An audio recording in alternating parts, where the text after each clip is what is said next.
Good morning, and welcome to Surviving Suicide, a journey of healing and hope, and the last day of our 6th Kevin Song Conference. Whether you're joining us on Hopin or via Facebook Live, we deeply appreciate you being here. I'm Gail Urso, and I'm the co-founder of Kevin Song with my husband, John. Over the past 2 days, we've hosted a gathering of professionals from across the country who have addressed equity and equality in suicide prevention. We have learned about the latest research and listened to experts offer valuable solutions. Today, though, is personal, or more accurately, more personal, given the large degree of overlap between the professional communities and the communities of people who have lost a loved one to suicide. For the past few days, we focused on facts, research, and professional approaches to the suicide epidemic. Today, we're focusing on ourselves and our losses. We are coming together as a community to focus on hope and healing. We are fortunate to be living in times with the kind of technology that allows us to form and build connections in a virtual setting. This has certainly been the case with our online survivor support group. We meet twice a month under the inspired guidance of our facilitators, Amelia Leto and Amanda Stein. Please go to our website at kevinsong.org for information about ours and various other support groups. We've been able to offer the survivor support groups for much the same reason we are all able to be here today. That is greatly due to the generosity of our sponsors, volunteers, board members, presenters, and your commitment to be here and to support each other. All of you have made Kevin Song what it is today. Truly, this event and our organization have grown to meet and exceed our dreams. Thank you all so much for your support. In terms of today's event, we're particularly indebted to the Joseph J. Lawrencell Memorial Foundation for its sponsorship and to Detroit Public Television for its partnership and expertise in presenting this conference. Before we get started, let me take a brief moment to review some general housekeeping for our viewers on Hopin as well as to our Facebook Live audience. A reminder to those of you seeking continuing education credits to please visit the MPHI booth in the Resource Gallery for additional information. For those of you on our virtual platform, please remember that we have the Memorial Forest as one of our stages. The Memorial Forest is a place to pray, reflect, and take a break from the conference. While visiting, you can leave the name of someone you have lost to suicide to memorialize them. Their name will be added to one of the virtual birds and placed on one of the trees. If you are part of our Facebook Live audience, you may enter the name of your loved one in the comments section, and we will add them to the permanent Memorial Forest that will soon be added to the Kevin Song website. Finally, before turning to our first speaker, I'd like to take a moment to invite and encourage you to take care of yourself today. The stories you will hear this morning are compelling and personal. If you need to do so, please take a break from the screen, call a friend, and otherwise take care of yourself in any of the ways that work for you. And should you need it, we encourage you to call the National Suicide Lifeline at 1-800-273-8255 or text GO to 741-741. Now, it's my pleasure to introduce Jordan Burnham, who is returning after speaking during our school summit on Thursday. Jordan is the Director of Training for Minding Your Mind, a Pennsylvania organization that works both to provide mental health education to young people and the adults who serve them. Their goal is to reduce the stigma and destructive behaviors that are all too often associated with mental health issues. Jordan, a mental health advocate and presenter for more than a decade, is here to share his own road to recovery as a survivor of a suicide attempt. When Jordan is finished with his presentation, we will move on to our next speaker, so we won't be having the 15-minute break between these first two presentations. Jordan, welcome, and thank you for being with us today. Hi, everyone. My name is Jordan Burnham, and I am a professional public speaker, mental health advocate, and I work for an organization called Minding Your Mind. So basically what we do at Minding Your Mind is we have young adult speakers go into middle schools, high schools, colleges. We share our stories, but more specifically talking about the subject of mental health. So what you're going to hear from me by telling my story is not just specifics about me, but more so focused on mental health issues and my mental health disorder. So I've been with Minding Your Mind now. This is my 13th year of being able to go around and speak to students and share my story. And so I'm always grateful for the space I get to be able to speak on this subject, especially because it's something that I'm so passionate about. Okay, I will go ahead and start the slideshow so that you guys can go ahead and see. So again, Jordan, we'll get to this, but I absolutely do love to play golf. So I will start my story off with where I'm originally from, Pittsburgh, Pennsylvania. So growing up, I had my mom and dad who both worked in school districts, and then my sister, Tara, who is 5 years older than me. So growing up, my sister and I got to attend a private school because that's where my dad worked. And it was great because it was a small school. Everyone got along. It was like being in one big family. But in third grade, my dad gets a new job, meaning now we have to go from private to public school. And I was thinking the transition would be an easy one, right? I'll get there, I'll gain new friends, I'll fit right in. But I get there, couldn't have been any more different. I was made fun of for the way that I talk, the way that I dressed. I was told that I talked too proper, that I dressed too preppy. So I got picked on. I got beat up by this one kid whose name I won't say because that would be petty and unprofessional, Stacey Evans. And so when I got home at the end of the day, I wasn't sure who to talk to. But I would talk to my sister because she was going through the same type of problems, the same type of issues. So when I got home after school, it's like my sister became my therapist and I became hers because she could relate to everything I was going through, vice versa. That's how we became close, best friends, going through elementary school into middle school. Now, besides talking to my sister, I got by with 3 different things whenever I was going through a tough time, these being my healthy coping skills. The first, sports. I love to watch, love to play sports. I played basketball, baseball, but to this day, my favorite sport, my best sport is golf. Who shoots a basketball like that? Second thing was I was always the class clown. Love being able to make people laugh. The third thing is I've always been a social person. So I like trying to meet new people, gain friends, and start friendships, which gave me a little acceptance that going into middle school, I finally felt comfortable in my environment. The people around me, the friends around me. But 7th grade comes around and 2 major things happen. The first was my sister goes off to college. Now I was happy for her. I was proud of her. She got an academic scholarship to go to Penn State University. Now, even though I was really happy and proud of her, that's my best friend leaving. I don't know who to talk to now whenever I'm having a bad day. Who's going to be that one person I can go and vent to? I don't have my best friend anymore. Now, the second major thing that happens is my dad goes interview for a job at a high school outside of Philadelphia. So I have to switch schools again. And I was hoping this time it would be different. I'll get there, I'll gain new friends, I'll fit right in, and it's the same thing all over again. Made fun of for the way that I talk, the way that I dressed.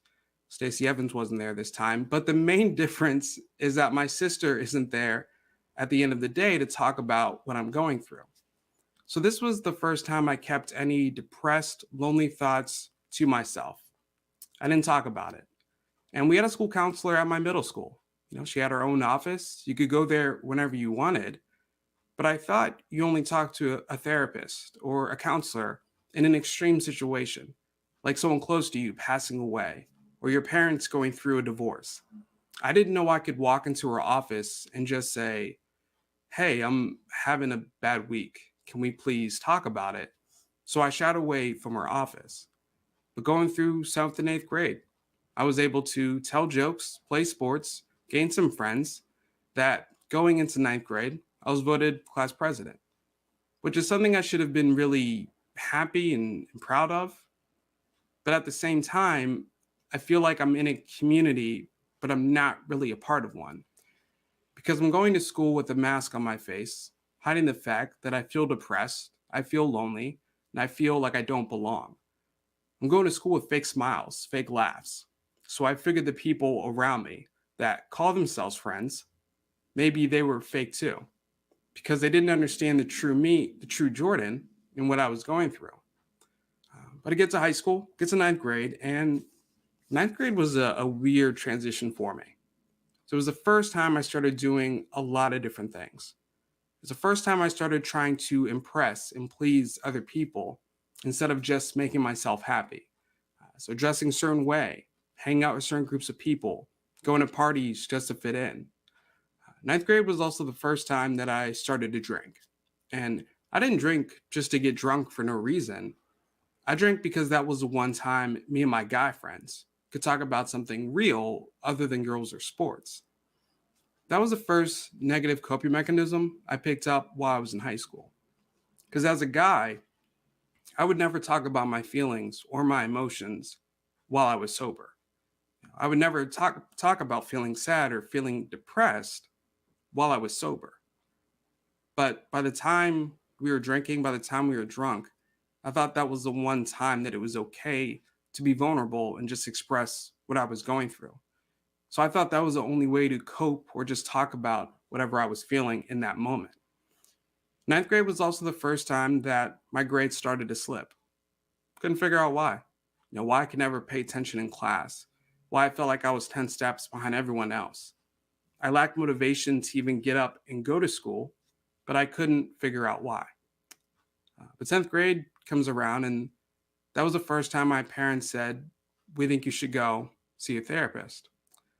And so I remember the first time I entered a therapist's office. I was very judgmental because I just didn't want to be there. So I'm looking around the room and I'm looking at this woman sitting across from me. And in the back of my mind, I'm thinking, how could she ever understand what it's like for me, a 16-year-old Black male going through high school? Why would I ever share with her my thoughts, my feelings, when she could never understand or relate to me, especially not like my sister could? It took time to not only find the right therapist, it took, 2 or 3 therapists for me to find the right one. But even then, it probably still took 2 or 3 months for me to get used to talk therapy.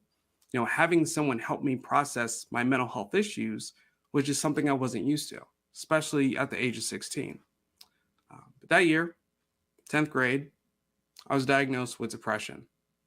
And I didn't know what that meant because I didn't know what the difference was between feeling depressed and now actually having depression. Best way that I try and explain it for me is that anyone at any given point or time can feel depressed. But more times than not, that person knows why they feel depressed. Maybe it's an anniversary of something very saddening to them, going through a difficult time in school, going through a bad breakup, any and all things global pandemic related. But that person knows why they're crying. They know why they don't feel like themselves. They know why they're depressed. But someone like me who has depression, I can wake up one day and have no idea why I feel so sad, why I don't want to wake up and get out of bed, why I'm crying for no reason, sad, depressed for no reason. And it's not whether I'm going to wake up having depression or not, it's just what level am I on emotionally because of my depression. One or two is saying, I feel so low, I'm thinking about suicide, taking my own life. 9 or 10 is saying today's a good day, but what's tomorrow going to be like? I had a very negative, pessimistic way of viewing the world once I was diagnosed with depression. And so I didn't tell anyone. I didn't want to be judged, and I didn't take it seriously. I was prescribed medication, but I wouldn't take it on a consistent basis. I would lie to my therapist to get out of her office as quick as possible, and I was still using alcohol as an outlet to talk about whatever I was going through. That's something that really affected me in a negative way going into my junior year of high school. Because that year I struggled a lot. In the beginning of the year, it was academically because of all of this pressure I put on myself to be perfect in every way. And a large part of that is because my sister, Tara, was valedictorian of her class. Straight A's, perfect student, scholarship to Penn State. I thought I had to live up to everything that she did. No one ever told me that. She never told me that. My parents never did. But I put this unfair pressure and stress on myself. So it has the opposite effect that I wanted to. And I'm struggling with my grades beginning of my junior year. Middle of that same year, I went through some problems and issues with my girlfriend at that time, with my friends. And I get to a level 4 or 5. So not necessarily thinking about suicide or having a specific plan, but just questioning what life would be like for other people if I wasn't here. So one night I'm sitting at home and I'm sitting at my desk. And I take a bunch of pills, I pour them onto my desk, I pour a glass of water, and I just stare at those pills. And after a while, I pick up my phone and I call my girlfriend. And I told her, I'm staring at these pills and I don't know if I'm going to take them or not, but I just need help. And I have no way of saying that to my parents or my therapist, but I just need help. She knew that second step was to call my parents. So she calls my parents, my door's locked, I won't open it, so my parents call the police. The police bust into my room to make sure I didn't take any of the pills. And even though I didn't take one pill, they look at my parents and say, you have to take your son to a behavioral hospital. Now, automatically, I'm just thinking of padded walls, guys in straitjackets, jumping around, but we pull up and it's a regular building. No padded walls, no one is in a straitjacket. It's guys who look like me, dress like me, but going through way worse problems than I was. Guys who are 14, 15, addicted to any drug you can name, already considered alcoholics, belong to gangs, have seen family members, friends die right in front of them because of gang violence, have been physically abused since they were children, and here I am because I'm messing up in school and problems with my girlfriend and my friends. I figured there was no reason for us to be in the same room, let alone the same building. So I voiced some of that during our first therapy session. And I remember once we were done, the therapist took me to the side. He said to me, you don't have to minimize how you feel based on the severity of other people's problems. What you're going through, your experience is valid, just as valid as the person sitting next to you. Now, you came here to learn how to cope with your mental health issues in a healthier way, not compare them. That made sense to me. Because even though we were all there for different reasons, even though their problems seemed way worse, bigger, more complicated than mine, we're handling what we were going through in a negative way. The most important lesson I learned being in that hospital was that we can never choose the bad things that happen to us in our lives, but we can choose how we cope with them. And I'll never forget that week of being in there. The patients, their names, their stories, the therapists I got to talk to, emotionally, mentally, I felt strong enough to go back to the real world, go back to my junior year, but I get there and it's a terrible transition all over again. Main reason is because I was safeguarded from anything that could harm me emotionally while I was in that hospital. So now I'm exposed to all my stressors all at once, but I feel like I don't have an outlet to talk about them. Because in there, it was understood we all had problems, we all had issues. That's why we were there. But we sat down in a circle and we discussed them. We didn't need alcohol to open up and talk about how we were feeling. It was okay to be vulnerable in that moment. But when I got back to my junior year of high school, I put that mask on again.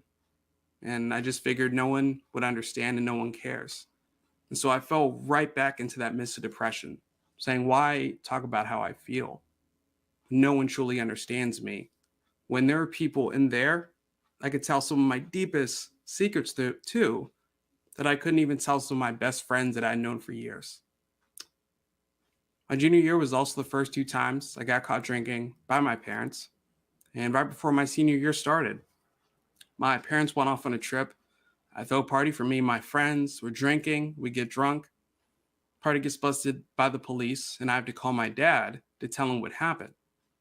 And I'll never forget that phone call. Not because I knew how much trouble I was in, but I'll never forget that phone call because I've never felt so guilty as his son. And I'm telling him, Dad, I'm so sorry for letting you down yet again as your son, someone that should be making you happy and proud. All I do is disappoint you. But this time it felt 10 times worse because my dad is the athletic director at my high school. I put his job in jeopardy. There are people at the high school that wanted him fired because of my mistake. So I took the weight of all of that and I put it on my shoulders. And by the time my senior year started, I was constantly having suicidal thoughts. Not questioning whether I would do it or not, but going through a checklist of, well, if I did, how would I do it? Could I make it look like an accident? And the one thing I said over and over again was I don't necessarily want to die, but the part of me that has depression, I want that part to die. The part of me that feels sadness, guilt, I want that part to die. I would go to school with what I called the depressing playlist, and there were songs that talked about suicide, feeling depressed, sad, angry. Now I'd play it at the loudest volume. So even if someone yelled or screamed my name, I didn't have to hear it. I just wanted to be numb to the world. But the one good thing that happened beginning of my senior year was making playoffs for golf, and that's something I was excited about. So I had to play a practice round, and my dad picked me up from school that day, and we're both excited on the car ride up. And I get there and I play one of the best rounds that I played all year. And I'm so excited to get back in the car and tell my dad all about it. But I look over at him and he looks really sad. So I asked him, Dad, what's wrong? He says, nothing, I'm just tired. Not gonna understand that. He works at a high school, it's late in the day. I can understand why he might be a little exhausted.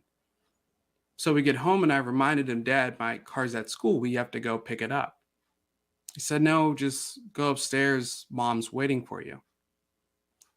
Now I start to panic because my parents and I didn't have that type of relationship where they would just be waiting for me upstairs to see how my day was. We didn't communicate to that level.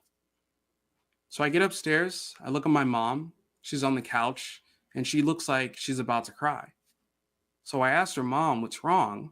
She says, nothing, I'm just tired. And now my heart starts pounding, questioning what did I do this time to upset my parents yet again? That's when my dad walked in with a duffel bag full of alcohol that I had hidden in the trunk of my car. When he dropped that duffel bag in front of me, that was it for me in my mind.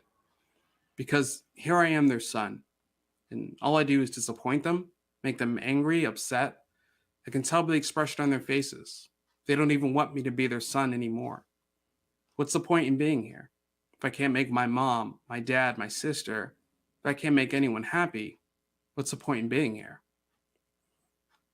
That was the night that I attempted suicide by going out of my 9-story bedroom window.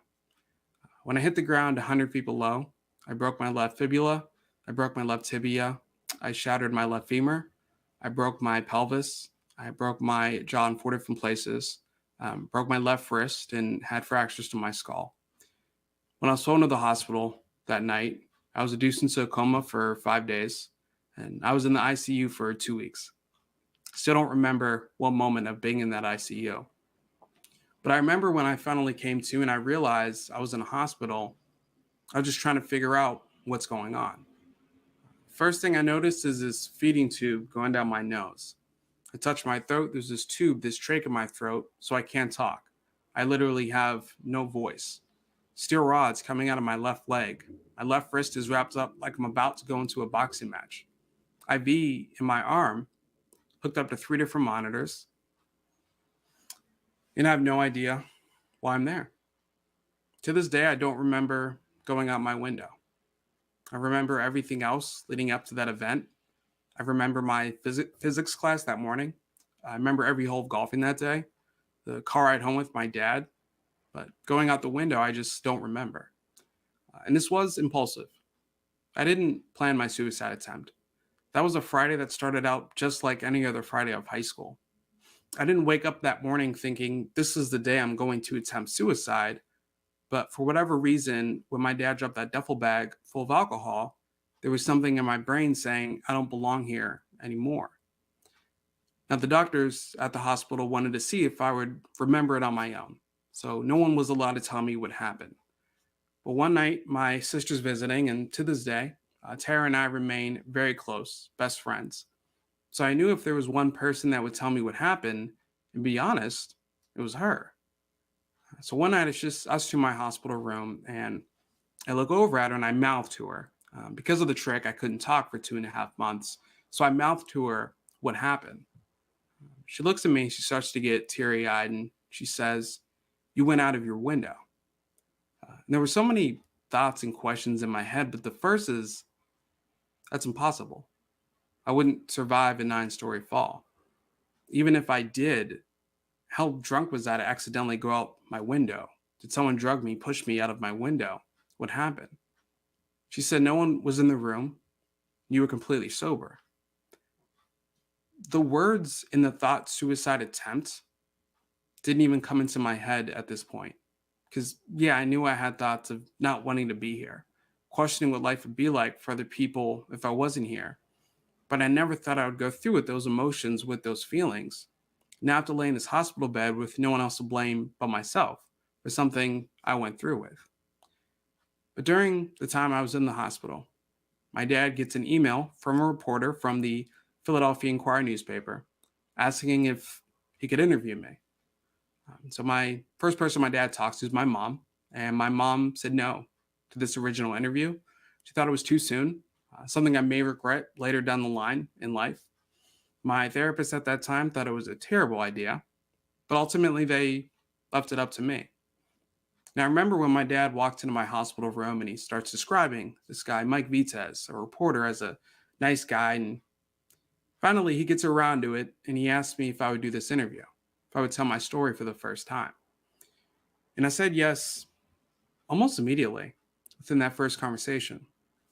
Because at that point, I'm the 18-year-old senior in high school, supposed to be running around with all my friends, enjoying my senior year.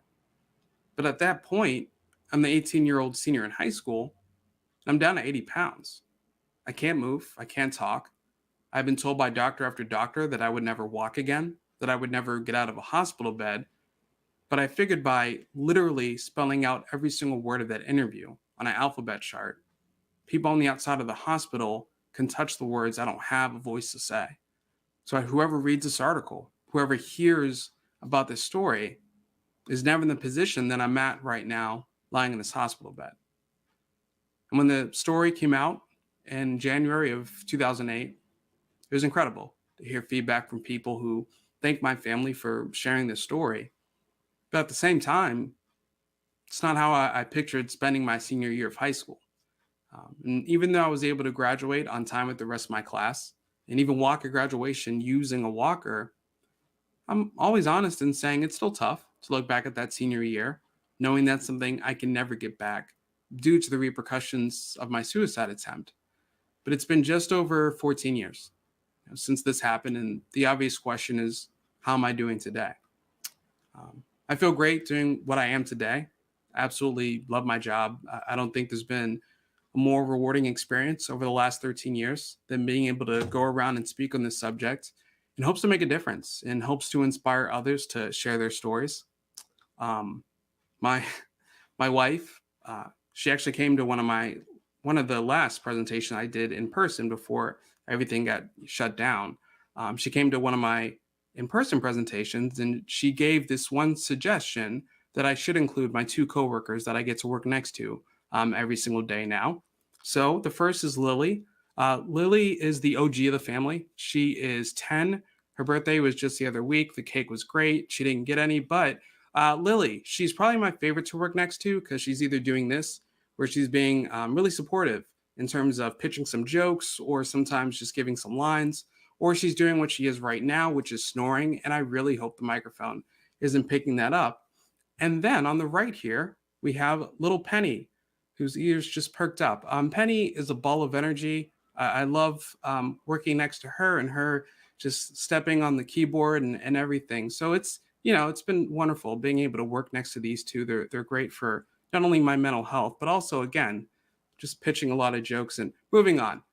My parents and I have a much better relationship when it comes to me opening up about my mental health, allowing them to be a part of my support system. Something I definitely didn't do back, when I was in high school. My sister Tara, like I said, I consider her my best friend to this day.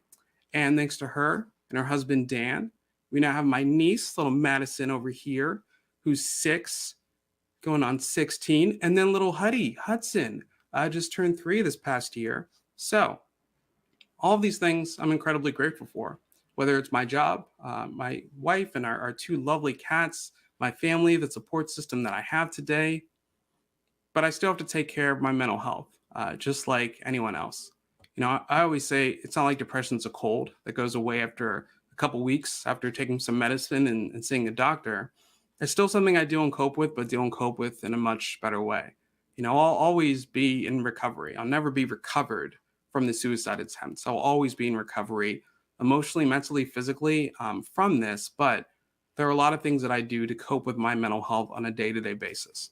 So, talk therapy. I still see a therapist on a regular basis, and I still take medication on a daily basis. But there's a whole wide range of tools that go into how I cope with my depression, and it doesn't look the same every single day. Also, everyone's way of taking care of their own mental health can look different. If we lined up 10 people who have depression and we all talked about the signs and symptoms, they might sound a lot different. If we talked about the way that we cope and the way that we like to be supported with our mental health, it might look different under their umbrella. But for me, I love being able to do certain things like journaling. I love journaling, especially if I'm struggling, because one of my favorite things is to write down. And it's not like I write pages upon pages because I'm good.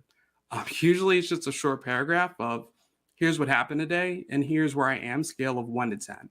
And if I am struggling, I write down how I cope with it during that day. What playlist did I listen to? What person did I talk to? So that way, not only do I remember the things that I've been able to get through, but I remember how I got through them and the resources and tools that I was able to use. Even things like, so Sims 4, my wife loves just as a side, like my wife loves Sims 4. But then she got me into it, especially during this pandemic time. She got me into Sims 4. And so now that's what we talk about. We talk about the characters that we've created in the worlds and the restaurants that we built. So that's our marriage, is just talking about Sims 4. And so there's still things also like exercise.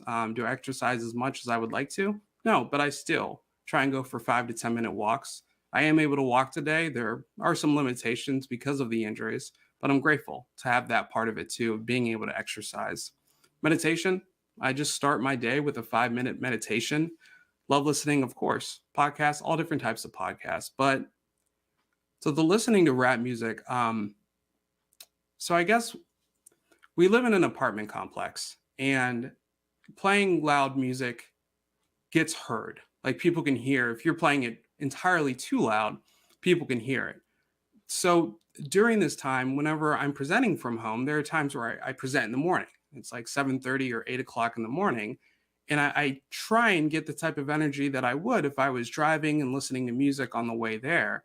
So so I would play music before I'm about to speak. And we all got an email because I guess not everyone loves hearing rap music at 6:30 in the morning. But like, is she home today? Yeah, one of our neighbors plays jazz music kind of loud in the afternoon. I guess that's okay. I guess jazz. Like I play Kendrick, I'm the bad guy.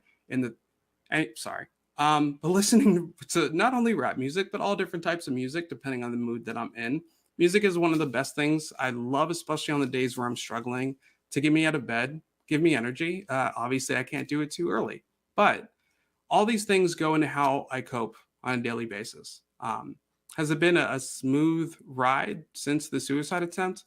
No, but recovery is not a linear process, and it hasn't been for me. There have been a lot of things that I've been able to gain along this journey, especially being able to share my story about my suicide attempt and being able to meet so many others that are in this line of work on mental health awareness, advocacy, but also suicide prevention. And being able to share my story again in hopes to make a difference and in hopes to inspire others to share their stories. So today, one of the things that I love about this job is that I get to express how I'm feeling today in a healthy way. I get to express what I've been through in a healthy way. And I get a chance to really have a platform like this one where I get a chance to talk about the things that helped me, even if they may seem silly, even if they may seem serious, talk about the things that have helped me. Because back when I was younger, back when I was struggling, I didn't know one person who was struggling with their mental health, talked about it, but also talked about the ways that they take care of it today. And that's why I hope from my story, you were able to get messages that you could take away from, especially the amount of people that I could have talked to throughout my story, whether it was a school counselor, a teacher, a coach. There are plenty of opportunities leading up to this point where I could have talked to someone. And I'll end by saying one of the questions I get the most is what could have been the one conversation, right? I just talked about talking to someone. Who could have been the person who talked you out of the suicide attempt? And I always say that suicide is much more complex than that, much more complex than just black, white, something happened and then I attempted suicide. And I always say it's deeper than just one conversation. But what I wish we had at my school and at that time in our culture is just the ability to talk about our mental health and not feel as though we're being judged. And I relate it to basketball. You know, playing basketball, we always stretched as a team. And that was something that just felt normal because we did that as a team. Where if a trainer said to me, Jordan, you have to stretch, make sure you do it before every game, but no one else in the gym was stretching, there's a part of me that would second guess myself. There is a part of me that would look around and say, well, no one else is stretching, so why do I need to? I wish looking back that there was more of a collective effort in being able to not only talk about our mental health and normalizing that conversation, but also normalizing the conversation of seeking help along the way. So again, I hope you're able to gain something message-wise from this presentation. But more than anything, I just want to say thank you for being here, for being present, and for listening today. So thanks. Jordan, thank you so much for that moving presentation. Our next presenter is Kevin Fisher, the Executive Director of the Michigan chapter of the National Alliance on Mental Illness. Kevin first joined NAMI as a volunteer in 2011 after losing his oldest son to suicide in 2010. Since then, he has served in several roles, including the founder and director of the Dominique Fisher Memorial Foundation and CEO of Everybody vs. Stigma.com. Today, Kevin is here in effect to talk about the plague of racism. In these days of COVID-19, I don't use that word plague lightly, but that's what the systemic racism in our country amounts to, a plague affecting the economic, physical, and yes, mental health of Black and other people of color in the United States, all while also making it even harder for Black and other people of color to access the mental health care they need and deserve. Kevin is here today to share his experience as a parent who has lost a son, as someone who has walked his own journey with depression and suicidal ideation, and as an advocate who has ideas for possible solutions to close the gap in behavioral health care. After Kevin's presentation, we'll have a 15-minute break. If you are watching on the Hopin platform, you can visit the Resource Gallery for information about continuing education and to visit the virtual booths of our resource partners and vendors. We will also feature Kevin's song videos and important information during this break on the main stage, and to all of you joining us on Facebook Live. Don't forget to add the name of your loved one lost to suicide in the comments section of Facebook Live and in the Memorial Forest if you are watching on the Hopin virtual platform. Welcome, Kevin, and thank you for being here with us today. Thank you, Gail, and thank you to Gail and John for having me today. I'm really excited to be here. I'm going to ask the listening audience to please forgive me. I'm battling a little bit of a cold, so I've got a little husky voice, but I want to get started and tell you a little bit about my story and why mental health care and suicide prevention is so important to me. Has turned his unimaginable pain into a passion for helping others. As Fox 2's Dina Satafati shows us, his goal is to save lives by keeping the conversation about mental illness alive. Like any proud dad, Kevin Fisher's walls are filled with pictures of his son. If you notice, he's catching a touchdown just as he's crossing the goal line. His son, Dominique, an All-American kid, bright, well-liked, a three-sport athlete. Always lit up a room, big smile. Everybody says this about their child, but everybody loved him. Everybody loved being around him. But when Dominique went off to college, Kevin says he watched his son's bright light grow dim. Dominique's diagnosis came as a complete surprise to his mom and I.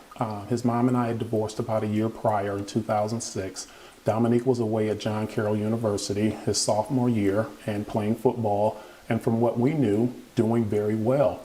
We saw no signs of mental illness with him. So the initial diagnosis was surprising, schizophrenia, and then an additional diagnosis of bipolar disorder. Kevin learned mental health issues tend to affect young people between the ages of 15 and 24. Schizophrenia and bipolar disorder often appearing in the late teens and early 20s, just as Dominique's did. At first, his treatment and medication were working. But like most schizophrenics in particular, there came a point where he convinced himself that the medication wasn't working, he didn't need it, and he took himself off his medication. And then on June 27, 2010, at just 23 years old, Dominique was lost to suicide. Losing Dominique, I always say, should have killed me. It was more than I could imagine. Through the unimaginable pain, Kevin found his passion. He runs a foundation in his son's name, hosting events like this one, raising funds and awareness. He's also the executive director for the Michigan chapter of the National Alliance on Mental Illness, NAMI. I can only say I wish I knew of NAMI before, because it really does provide the support and guidance that I was looking for when I was trying to help Dominique. So there's a lot of support there. Kevin says this is his last job he will ever have, his last fight. His dream that everyone will embrace the issue of mental health care. He wants to keep the conversation going until mental illness is treated like any other illness. 1 in 4 adults, 1 in 10 children live with mental illness. That's a big number, and it's treatable. It's a winnable fight. If you or someone you love is in crisis, please call the Suicide Prevention Lifeline at 1-800-273-TALK. As Kevin says, it's a winnable fight. You can support the work of NAMI throughout the year. They have a big mental health conference in Livonia every May and a walk on Belle Isle in September. Now let's head over to Jay. Thank you so much, Sherry. We are inside the So NAMI, the National Alliance on Mental Illness, is the nation's largest grassroots mental health organization, purely dedicated to building better lives for the millions of Americans affected by mental illness. Not just those who live directly with a mental health diagnosis, but for family members, caregivers, and the community at large. What started in 1979 as a small group of parents who gathered around a kitchen table has blossomed into almost 700 affiliates across the country. And the work that we do is so significant in preventing suicide. NAMI focuses in 4 areas. We listen. Our national hotline takes hundreds of thousands of calls each year and refers people to mental health resources. We educate. We educate in communities by participating in public forums, providing education and support programs in the communities that we serve at no cost to participants. We advocate in all 50 states and federally for increased access to mental health care resources, funding, psychiatric beds, behavioral health professionals, all of those things that we know we need. And lastly, we lead. We lead through participation in public forums like events like the Kevin Song Conference, our own mental health conference each year, NAMI Walks events, and any other events that raise awareness about the importance of mental health care in the communities. In the state of Michigan, we currently have 12 affiliates and we expect to bring on 3 more this year. Ultimately, the goal is to be able to provide NAMI resources in every community in every county in Michigan. Some of the statistics I'm going to talk a little bit about today you're familiar with, but I believe they're worth bearing out.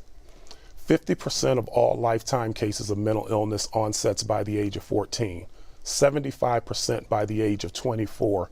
So it is imperative that we help our young people understand that it is okay not to be okay. It is okay to ask for help. And most importantly, parents, when your children come to you and tell you they need help, we need you to listen and to act. Almost 17% of youth experienced a mental health crisis in 2019. 74% of students tell us that they're so stressed that they're unable to cope with their day-to-day activities. And most importantly, 19% of high school students told us that they seriously considered suicide last year. Now that's up 2 percentage points from just 2019. So we know the COVID-19 pandemic is having a significant effect on the behavioral health care of our youth. 70% of young people in the juvenile justice system have at least one mental illness. 20% has a serious mental illness. We know that unfortunately across the country, our jails and prisons have become the de facto mental health treatment facilities. And how can that possibly make sense? 45% of US adults living with mental illness, only about 45%, received mental health services last year. And I believe it's also worth bearing out the #1 cause of death in United States jails is suicide. On average, it takes approximately 11 years between the onset of a mental illness symptoms and treatment. 11 years from the onset. And that's up 3 years from what we were reporting just 2 years ago when we said on average it was 8 years delay. We know that we lose at least 22 veterans to suicide a day in the United States, and many believe that that number is inaccurately low. We know that 41% of veterans are diagnosed with a mental health and a substance use disorder. 46% of Americans who live in shelters have what we call dual diagnosis. They have a mental health condition and a substance use condition. 20% of our homeless population has a mental health condition, a serious mental illness. What does that tell us? There are many of the social ills that we are combating in this country that we can address through proactive mental health care. Homelessness, or underemployment, food deprivation, crime rate, all of those issues can be addressed if we address the issue of serious mental illness in this country. I like to dispel some of the myths about mental illness. And one of them is mental illness does not discriminate. It does not discriminate by race, religion, social economic status, party affiliation, sexual identification, or location, whether you are urban, suburban, or rural. Mental illness does not care. We know that we don't know all the causes for mental illness, and it's incredibly important that we not judge people, but meet them where they are and make sure that when they're ready for care, the care is available. As I mentioned before, 1 in 5 adults in the United States is affected by mental illness each year. Actually, since the pandemic, we're back to saying 1 in 4. So that's about 20% of the population. Ladies and gentlemen, that's about 80 million Americans, but we don't talk about it. And we don't talk about it because of stigma, and we're going to get to that in just a second. Another important statistic to understand is about 1 in 6 of United States youth between the ages of 6 and 17 experience a mental health disorder each year as well. Let's dispel another myth about mental illness and suicide. Many people believe that people who die by suicide are taking the easy way out, or that they wanted to die. 90% of the people who have survived a suicide attempt have told us that they did not want to die. They simply couldn't live with the pain they were experiencing. And I can tell you from personal experience, I'm one of those people. When I lost Dominique, I expected that I would be resilient. I lost my dad when I was 15. You know, as we get older, we lose people. But when Dominique died, I didn't bounce back. And without conscious thought, I found myself slipping into deeper depression and unconsciously planning my own suicide. So I can tell you from personal experience, I never wanted to die. I simply didn't want to live with the pain that I was experiencing.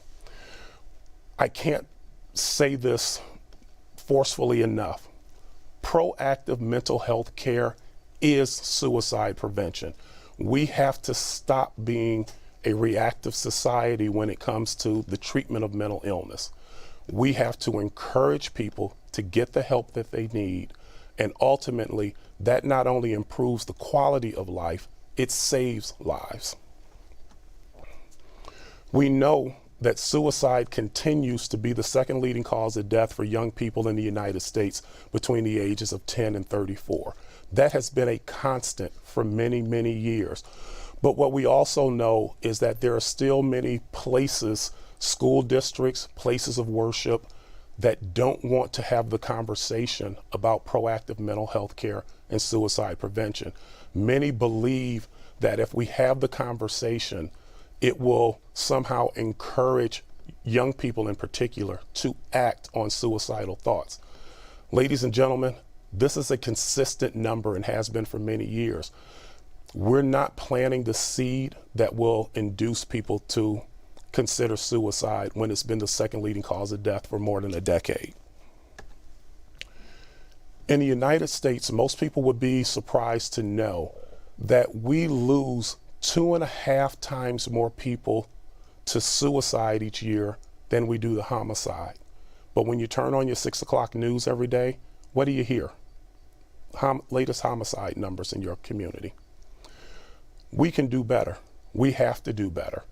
Even though the suicide rate has dropped by 2%, which is the first time that that's happened in many, many years, unfortunately, post-pandemic, we're concerned that there may be another uptick. So again, it is incredibly important for us, particularly to listen to our young people, listen to our elderly community, and make sure that if we see that someone is struggling, let's get them the help we need before they're in crisis. I used the term stigma early, and this is something that's very near and dear to my heart. Stigma is the mark of disgrace that sets a person apart.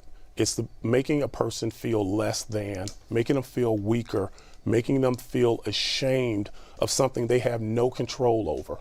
75% of people who live with mental health conditions tell us that they've been affected by stigma. Here's what we know. Stigma is the leading barrier that prevents early diagnosis and treatment that leads to better outcomes.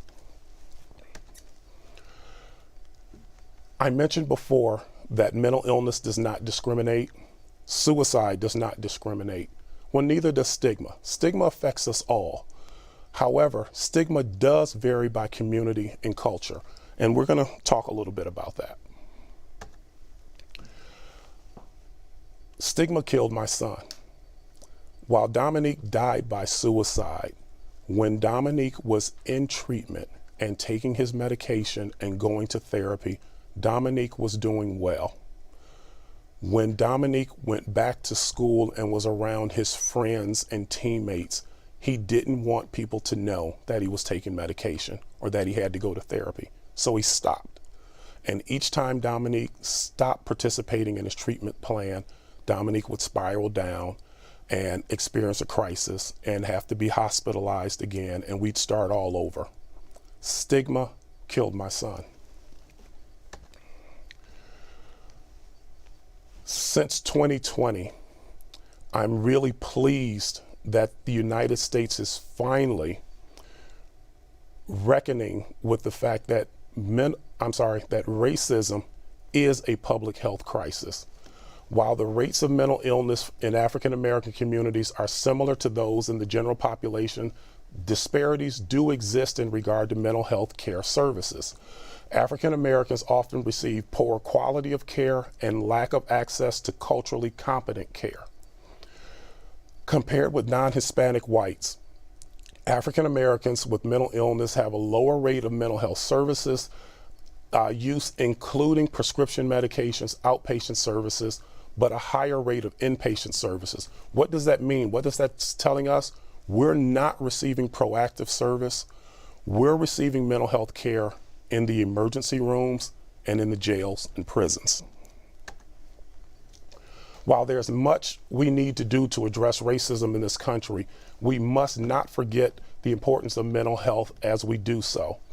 The effect of racism and racial trauma on mental health is in fact real and cannot be ignored.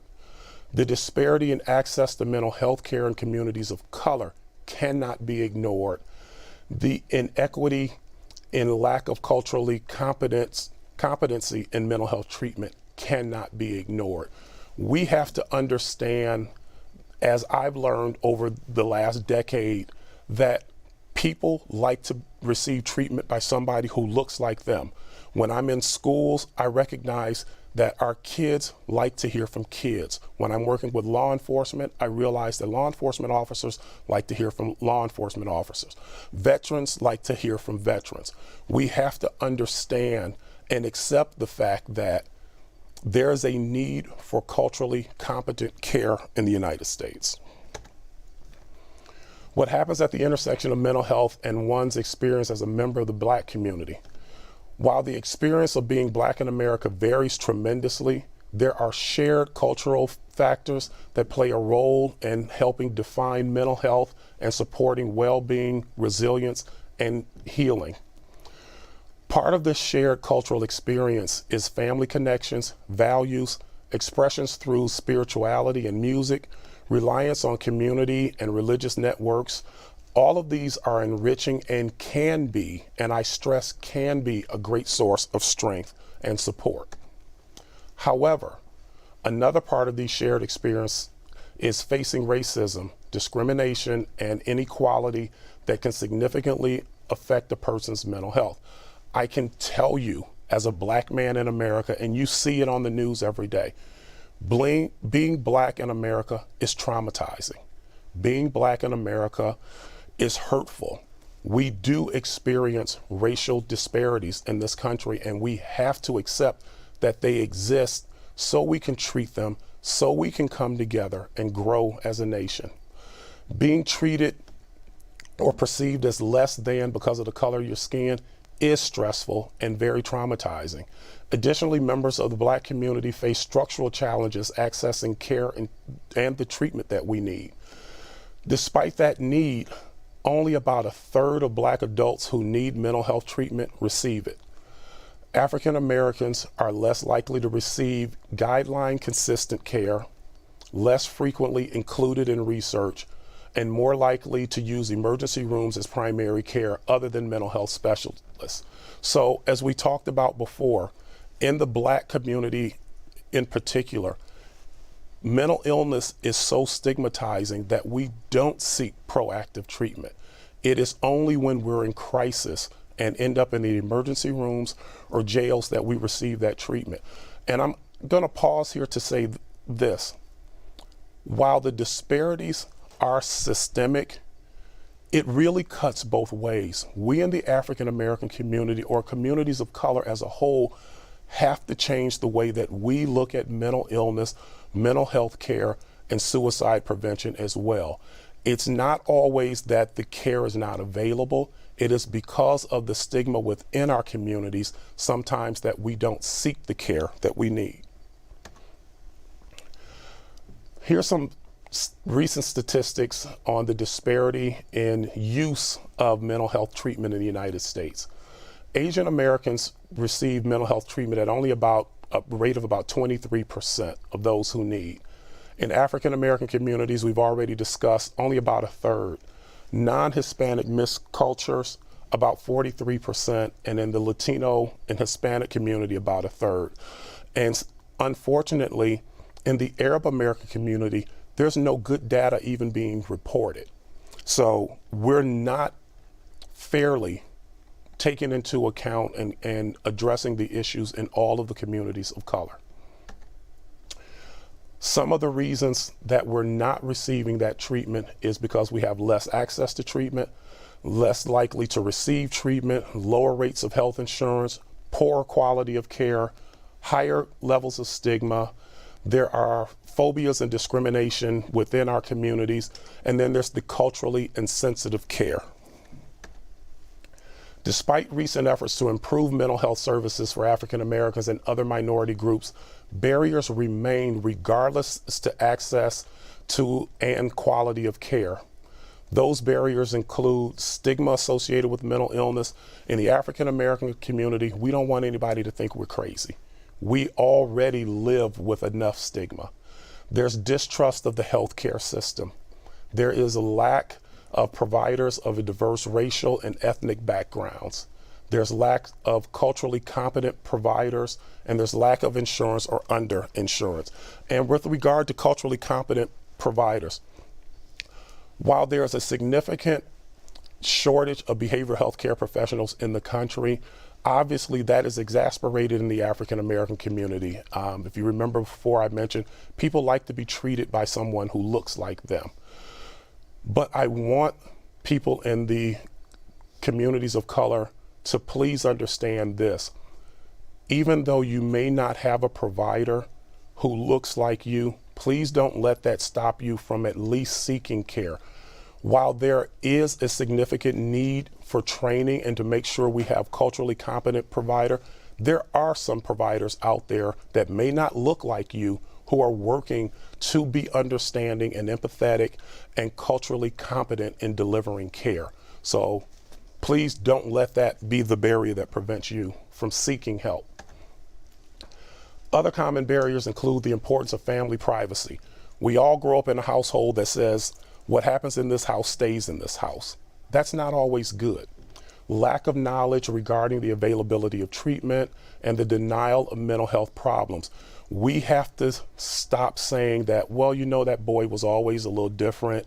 He just needs to focus harder. He needs to pull himself up by his bootstraps. We need to remember that mental illness is a medical diagnosis, not a choice, not a weakness. We're way past bootstraps on this. Concerns about stigma, medication, not receiving appropriate information about services, and dehumanizing services have also been reported to hinder African Americans from accessing mental health services. I want to show you another short video that I just came across because unfortunately, many of us in the African American community don't think Black people die by suicide. Nothing can be further from the truth. So please listen with me at this very short video. Family prayer? Yeah. Okay, well, let us pray. Who's first? Me. Okay, go ahead, Jeffrey. He is a character in his own self. All the way around, just very special. He's just my miracle child.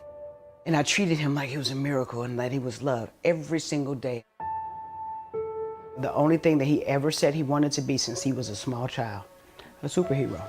He loved dressing in costumes. He'll come out wearing a Batman mask and Superman cape. I can remember that day like it was yesterday. How could this happen? It was incomprehensible to me. A lot of parents are burying their children. People always say black people don't do that. Yes, here's a picture. Pay attention, something's happening here. We need to respond expeditiously because people are dying. I don't think sometimes the kids understand there's no coming back from this. By what age do young people fully understand what it means to die by suicide? That is something that's gonna always stay with me to the day I die. Hear my baby cry out to me because I was a different cry. Shout out to my family. Love you, Mama. I love you, Daddy. Mwah.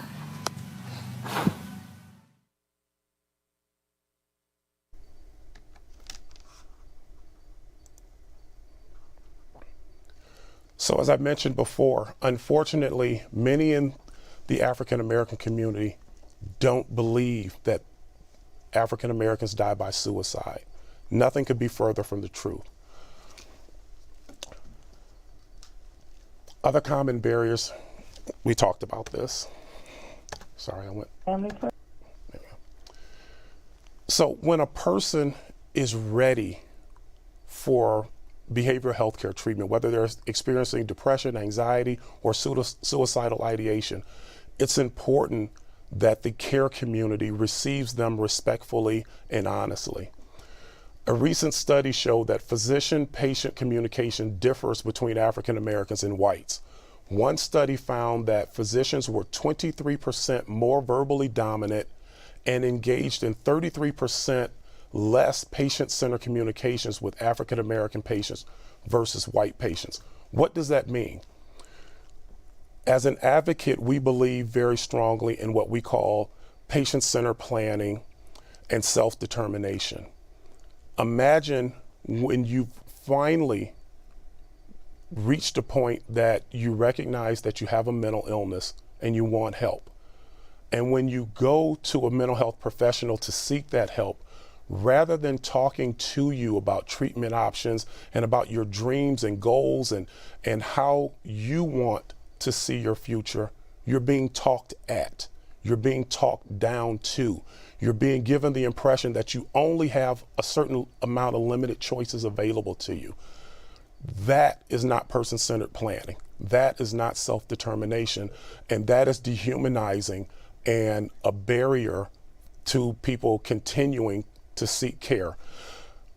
You know, I know from personal experience that very often we only get one shot when a person is experiencing a mental health crisis and they're ready to seek help. When they walk through that door and that door seems like a brick wall or a glass ceiling, it's unlikely that you're going to get them to come back. That again deteriorates the quality of life and life itself for many. Black people with mental health conditions, particularly schizophrenia, bipolar disorder, and other psychoses, are more likely to be incarcerated than people of other races. I can tell you that I've walked all 3 Wayne County jails with Chief Robert Dunlap. And frankly, it's not only disheartening, it's disgusting. And one of the things that struck me the worst was that there were so many black men who looked like me locked up. And knowing that more than half of them are there as a result of a mental health condition is simply unacceptable, not only from a cultural perspective, but as a tax-paying citizen, because one of the things that we also know is that proactive behavioral health treatment in a community setting is far less expensive and far more effective than treatment while being incarcerated. In the United States, suicide is the 10th leading cause of death. Overall, since 1999, the suicide rate for the general population has increased by 35%. But in the African American community, it's up by over 78%. That's twice what it is for Caucasians or the general population. The suicide rate for African American boys, specifically ages 5 through 12, is twice what it is for Caucasian boys of the same age group. Twice. Ladies and gentlemen, African Americans do die by suicide. We need to get rid of that myth. 46% of the people who die by suicide had been diagnosed with a mental illness. 90% of the people who died by suicide showed some symptoms of mental illness prior to their death. So think about that. We lose almost 50,000 people to suicide each year.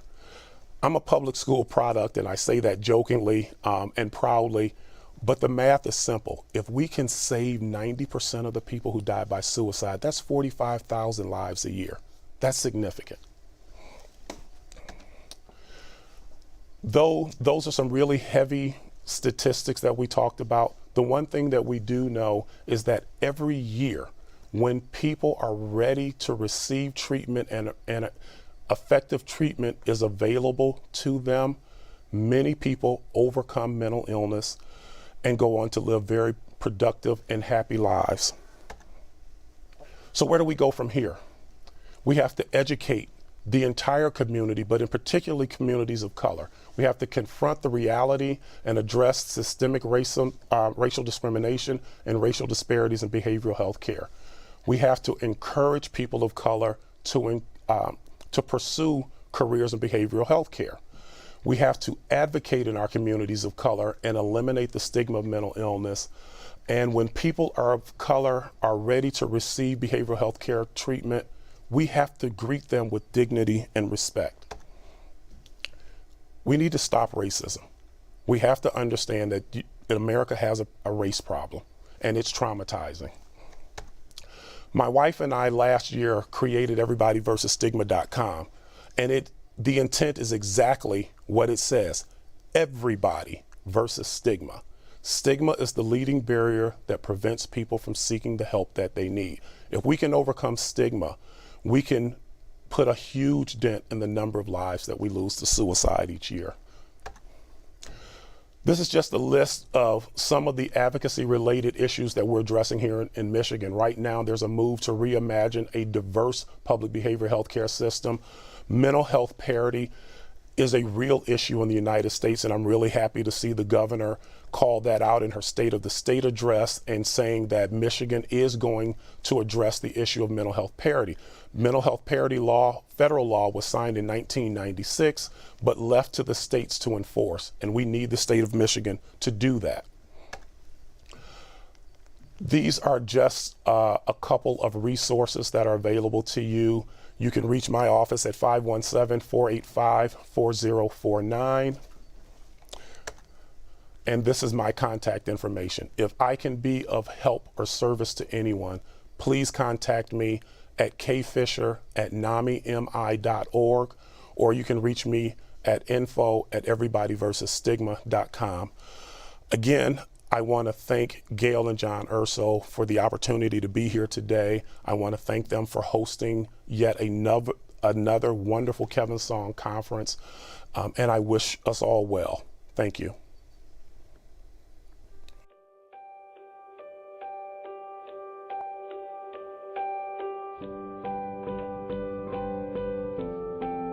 Ten years ago, when I lost my dad, nobody talked about it.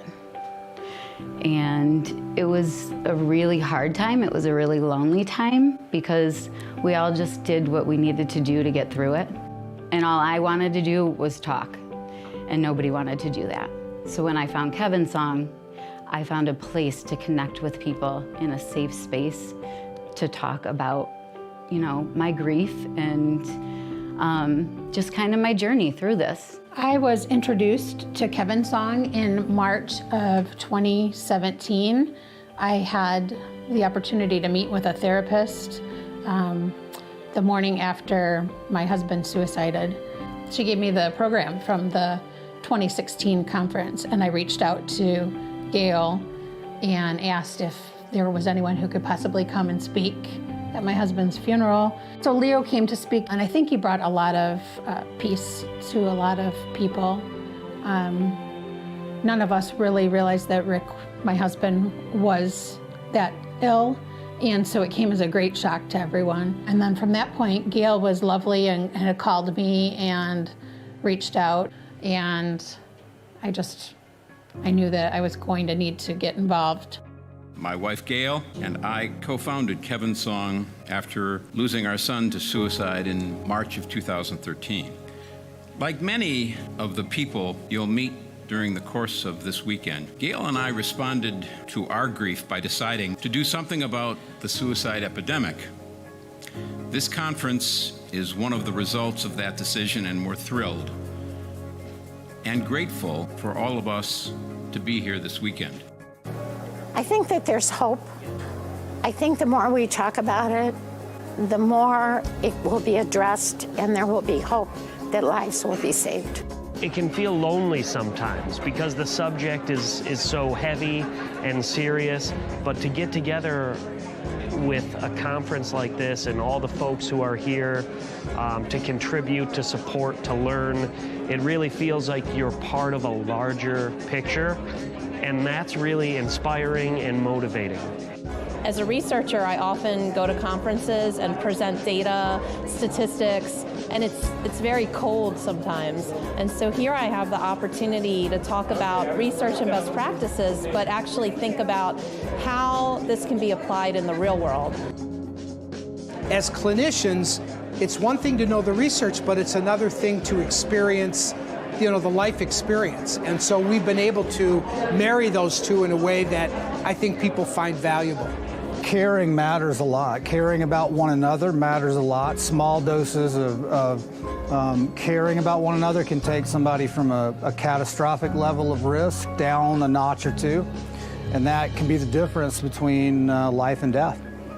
We don't have all the answers, and I do believe that we learn more when we share our stories and when we speak to one another. And it starts with a conversation. Kevin's Song has started this conversation in this community and beyond. The more that we can talk about it and get people to the places they need to be, whether it's for prevention or just even the support network for people such as myself who have to pick up the pieces afterward and, continue living. I think it's really important to let them know they're not alone and to help provide resources that can help get through the dark days and share stories.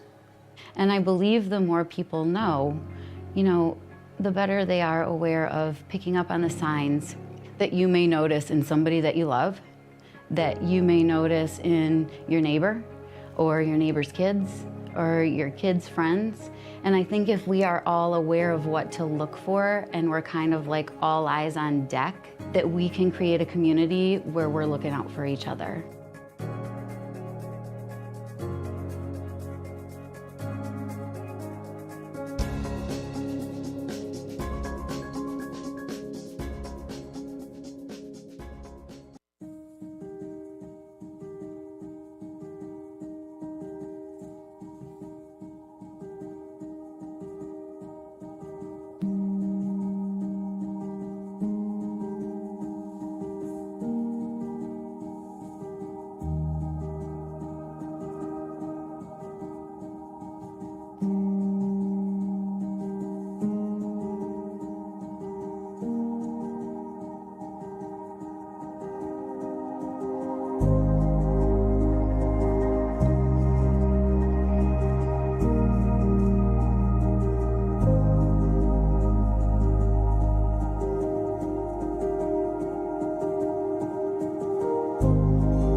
My husband's name was Joe Shadowski. In October of 2018, maybe for a year or a little more, we noticed changes in his personality and his mental health. There was something going on with Joe. The day that he died by suicide, he had just seen his psychiatrist that morning. He had called the suicide hotline the day before his death, had a 7-minute call. And still, that didn't prevent his death.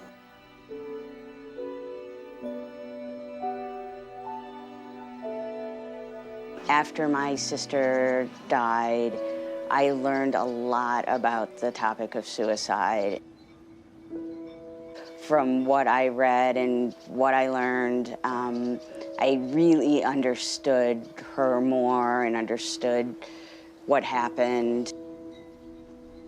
When I lost my son, I was, completely shocked. He showed none of the signs.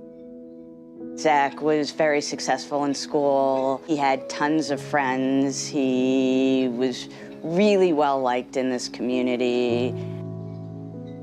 He was not somebody you would look out for. He was not somebody you would think that this would happen to in a million years. In January, Kevin Song had its conference, its annual conference. And the day they set aside for families and loved ones of suicide victims happened to coincide with Joe's birthday. I have 3 kids. We all attended. I felt emboldened, supported in talking about Joe's death just head on. It really made a big difference, I think, with my kids as well, that we weren't hiding anything, that we didn't have anything to be ashamed of. Hearing other people's stories of what happened to them with their loved ones and how they dealt with it just made all the difference in the world. How lucky am I, who has been through all this trauma, to have an organization that I can go to get support, to get good information, to help me understand and help me know that something's being done.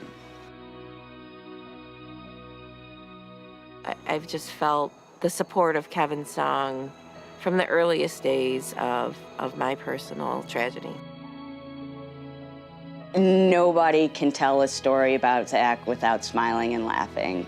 He was just a shining light.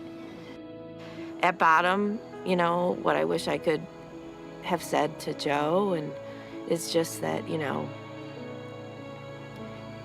you're loved.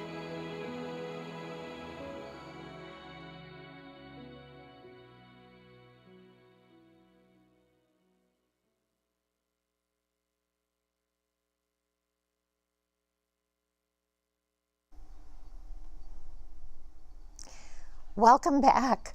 I hope you had a good break. Many of the Saturday sessions of our conference, like the Thursday and Friday sessions, deal with heavy topics.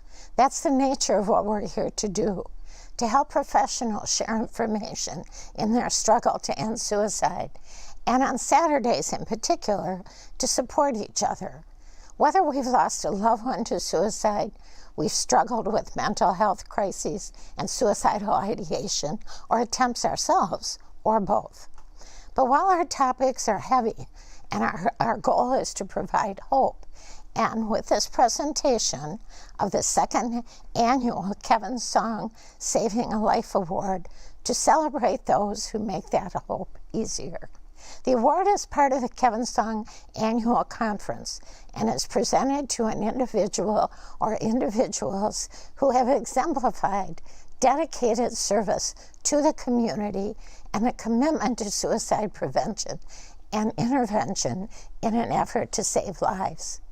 Today I'm joined in the Detroit Public Television studio by the recipients of this year's award, Barb Smith and Will Heininger. Kevin Song is pleased to honor Barb and Will for their outstanding service to the community.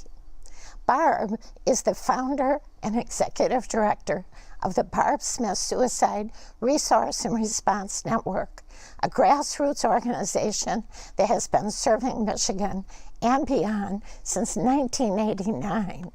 Barb and her team have trained thousands of educators, mental health professionals, and suicide prevention advocates.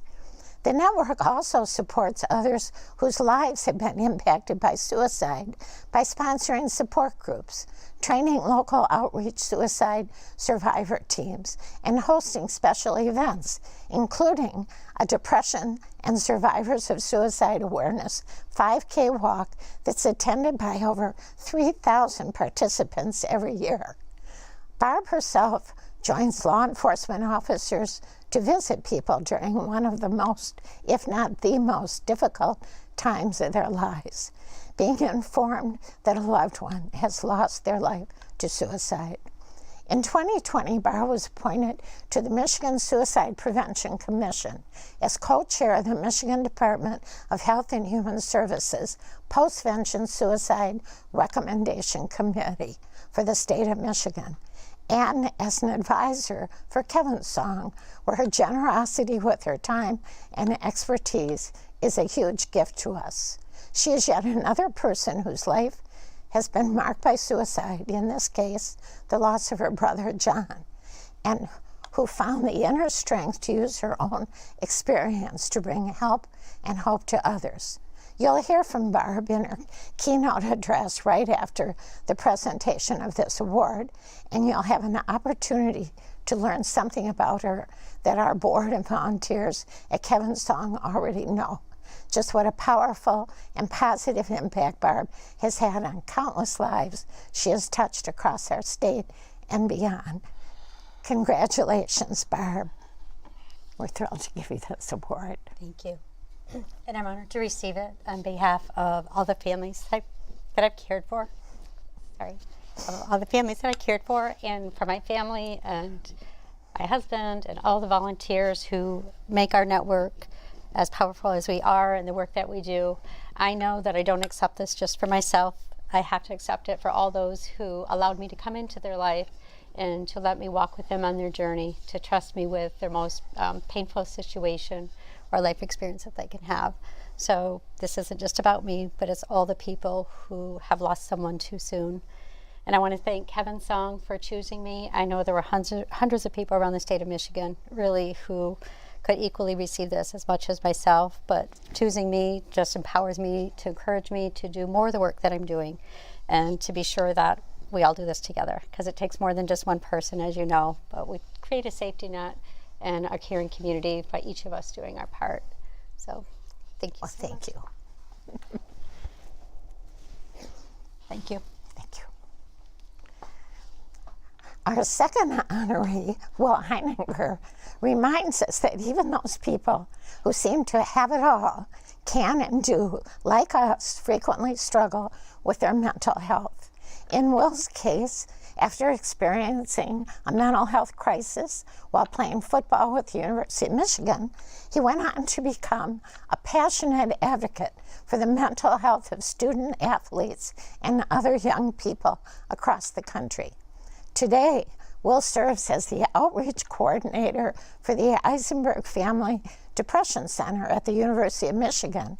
He is also involved with Athletes Connected, a collaborative program of the Eisenberg Family Depression Center at U of M and the University of Michigan School of Social Work.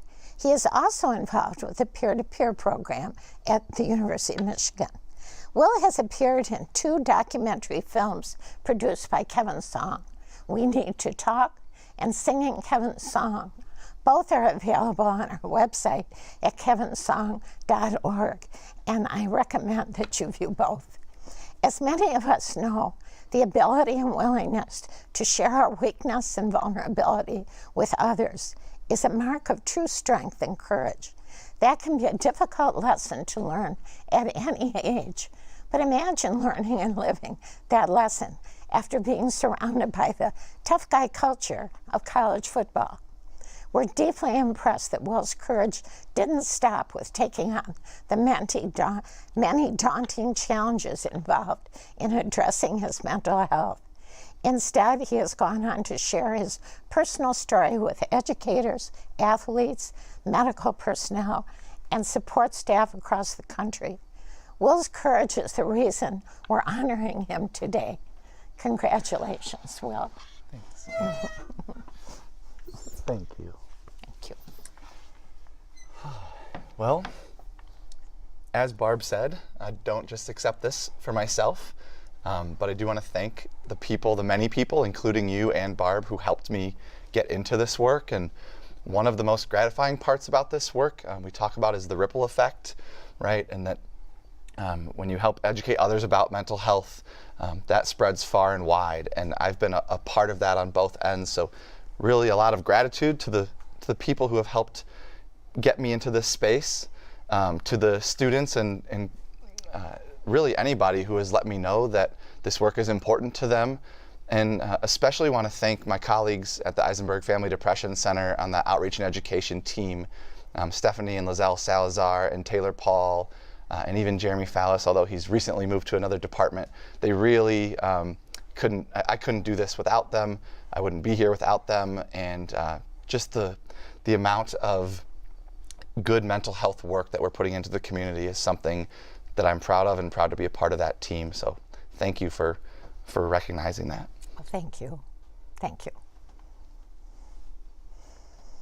And now it's my pleasure to bring Barb Smith back to the microphone to share her work as a suicide preventionist with her focus on aftercare for those impacted by suicide.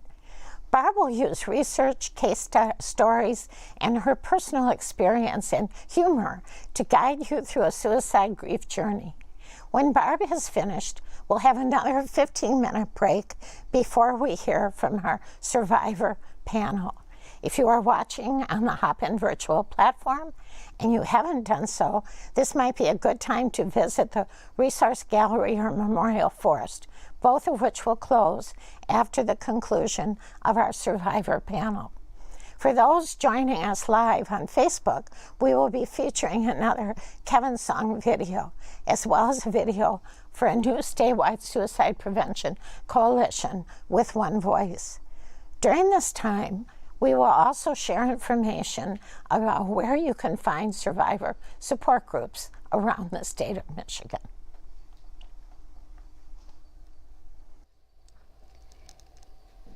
Thank you for joining me today here at Kevin Song, and thank you to Kevin Song, Gail and John Urso, and Leo for giving me this opportunity and to spend the time with you today. My name is Barb Smith. My grief journey started the day my brother John ended his life. You too may be joining us today because you have been impacted by suicide recently.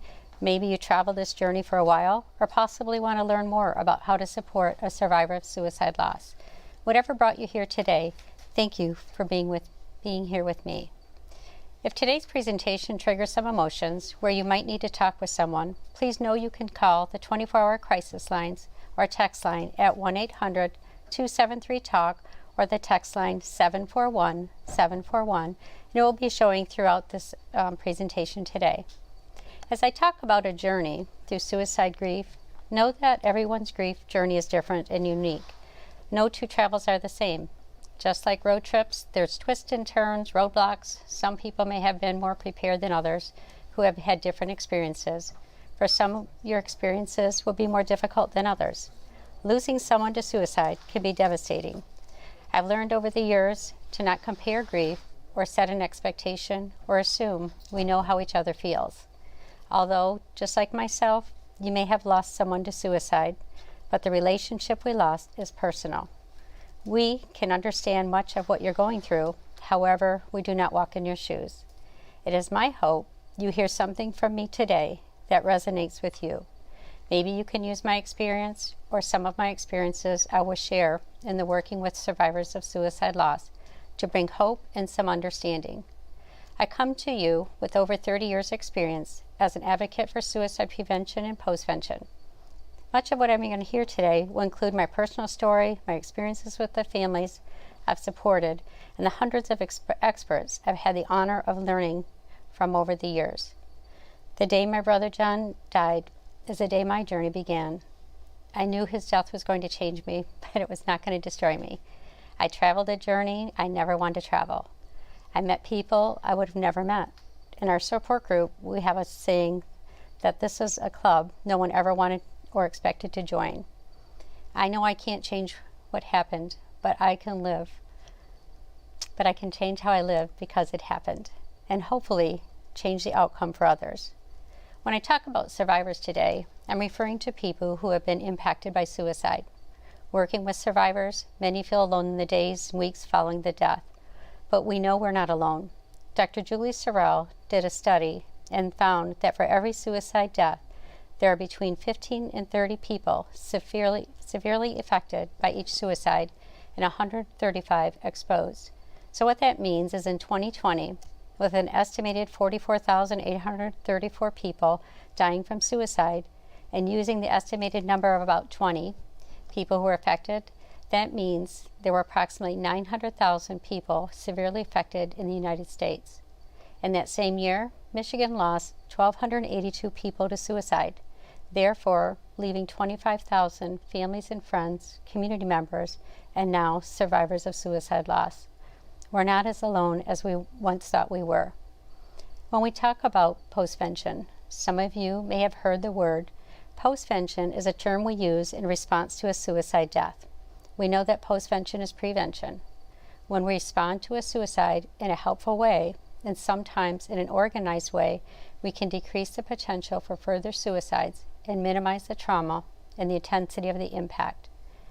When we do nothing or we glamorize the death, we really hurt the people who are already hurting.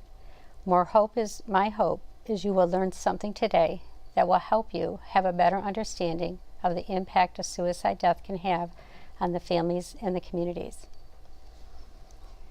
As a survivor, I tried to make sense of my brother's death. I didn't understand how someone so amazing could leave us, intentionally cause his own death. How could his pain be worse than the pain he had left behind? How were we going to survive this? I couldn't imagine life without him. I was trying to make sense out of something that didn't make sense. If he really loved us, how could he do this to us? Intellectually, I know he would have never done this if he knew the pain he was going to leave behind. He loved us too much to hurt us this much. I know that for certain, but my heart was so broken. I couldn't understand. Many survivors have that same questions. The why, and the why. Who made you do this? Who hurt you so bad?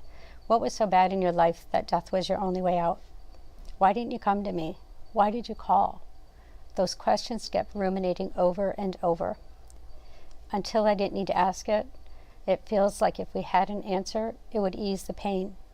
As survivors search for answers that focus on what may or may not have been going on in the person's life in that moment, loss of a relationship, whether it be through divorce, death, breakup, possibly alcohol, substance use, bullying, financial problems, chronic pain, COVID, the list can go on and on as to why we think this person ended their life. Suicide is so complex that I don't believe there's any one answer. Many of us have come to the conclusion that it's that individual's perception of their life in that moment. What we believe and see isn't what they see or believe when they look in the mirror. For me, I think about it this way. So this is a picture of myself driving through northern Michigan. I was going through life, enjoying it on this particular day. I'm really appreciating the barns, the silos, and the stillness of the land. But as I approached this road heading east, I came to this point in my travels where the sun was in that perfect place. It was in that spot where it just started to blind, where I couldn't see. And then there started to be herds of deer popping out. We don't have it in Saginaw, but they were start popping out in northern Michigan. So all of a sudden I started white-knuckling it because these deer were popping out at us, and about every 100 feet there was another herd and another herd. A journey that felt calm and safe and relaxing all of a sudden became very intense. For some people, their car started to pull off the side of the road. They started to wait to see if the sun would move. For myself, I just pushed through it. I drove a little slower, decided to take the picture, which probably wasn't too smart. But I started to take the picture and I thought, this is what a person with thoughts of suicide might be thinking on their travels through life. They're going through life and it was great and it was good. And then all of a sudden, some things start to happen and fear kicks in. They got that place in their journey where they couldn't see beyond where they were at. For me, I knew that sun would be moving. I knew that in moments it would change. I do believe for some people, the day their pain ended was the day that our pain began. Let's talk about suicide grief and why it's so complicated. Not more painful than other losses, but it can be more complicated. We have this 3-phase model that was actually developed by my friends at TAPS, the Trauma Assistance Program for Survivors of Suicide Loss. So we have the stabilization, which happens in the onset of a suicide. And this is where we might need to spend time with people if we want to help minimize the trauma and complications of suicide. It's imperative that we have a support people immediately caring for the bereaved. This is the time to bring hope and connection and care sooner than later. There was a study that asked a group of people who lost loved ones tragically, not just to suicide, but sudden tragic deaths. When they asked what was the most helpful when they were told of the death, they found that it wasn't who told them of the death, but how they were told. When asked what was most unhelpful, they found offering sedations, discouraged viewing of the body, and providing comfort measures. Well, what we know is for some people, medications are very important, but they're not always necessary. We can't fix the pain by medicating. Some people do need it, I do understand, but I think we're too quick to try and fix someone when we see them crying uncontrollably. We want to fix them. And for some, that viewing of the body to view their loved ones, it can feel like someone took away that last control and that opportunity to be with them. And it can be important to protect families, and sometimes it's just not, you're not able to do that. But we have to be careful that we don't take the control from people who are already feeling like they have control. And we think about trying to bring comfort too soon. We ask people to sit down, we ask them to eat, we ask them to take naps, we ask them, to do self-care or take a walk. Trying to tell people to do what isn't the right thing for them at that time can do more harmful than good. I had a mom, after losing her son to suicide, share with me that the police asked her to sit down when they were going to tell her the news. She was screaming and running around the house in a circle. And she said, "Barb, I kept running to get away from myself. I didn't want to be me. I didn't want to be in that house. I was running because I didn't want to be there with those people giving me this horrible news. Sitting down wasn't going to help me. However, understandably, for the people in her home, it was a safety issue. So many things impact the families.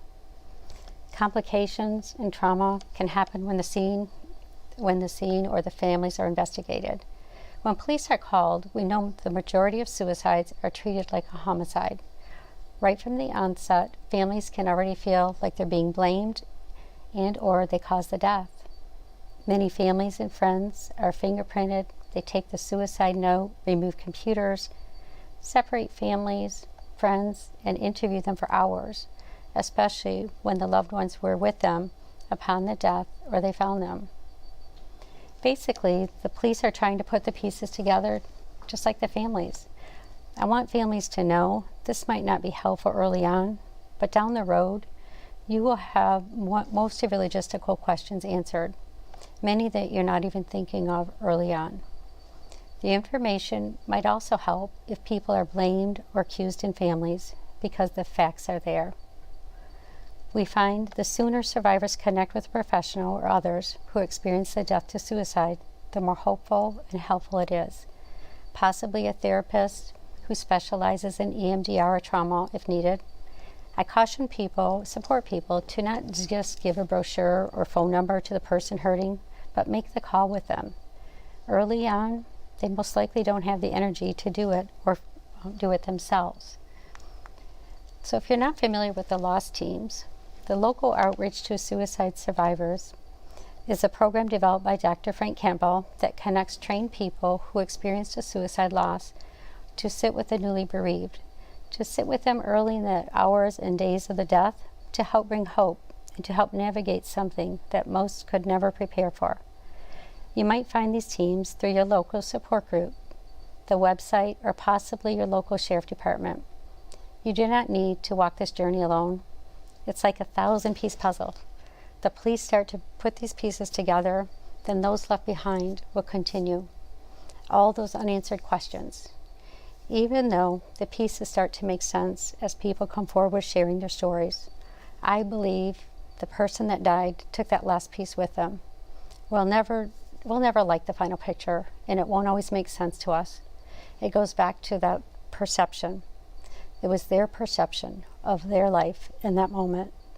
Answering one question almost always brings on another one, because we could find another way to ease their pain besides suicide. If we go back to that model, the first was stabilization. That's really the onset to help decrease the trauma and minimize the long-term pain. Grief work is what we do next. It's working through how our loved ones died and move towards how they lived. So let's talk through some of the grief responses that many of you experienced or learned about. Sometimes naming a reaction helps to understand or to normalize it. No, you may not go through all the stages that others do. Suicide grief is individual. There's no timeline. Giving yourself grace and permission to be where you are at when you're there.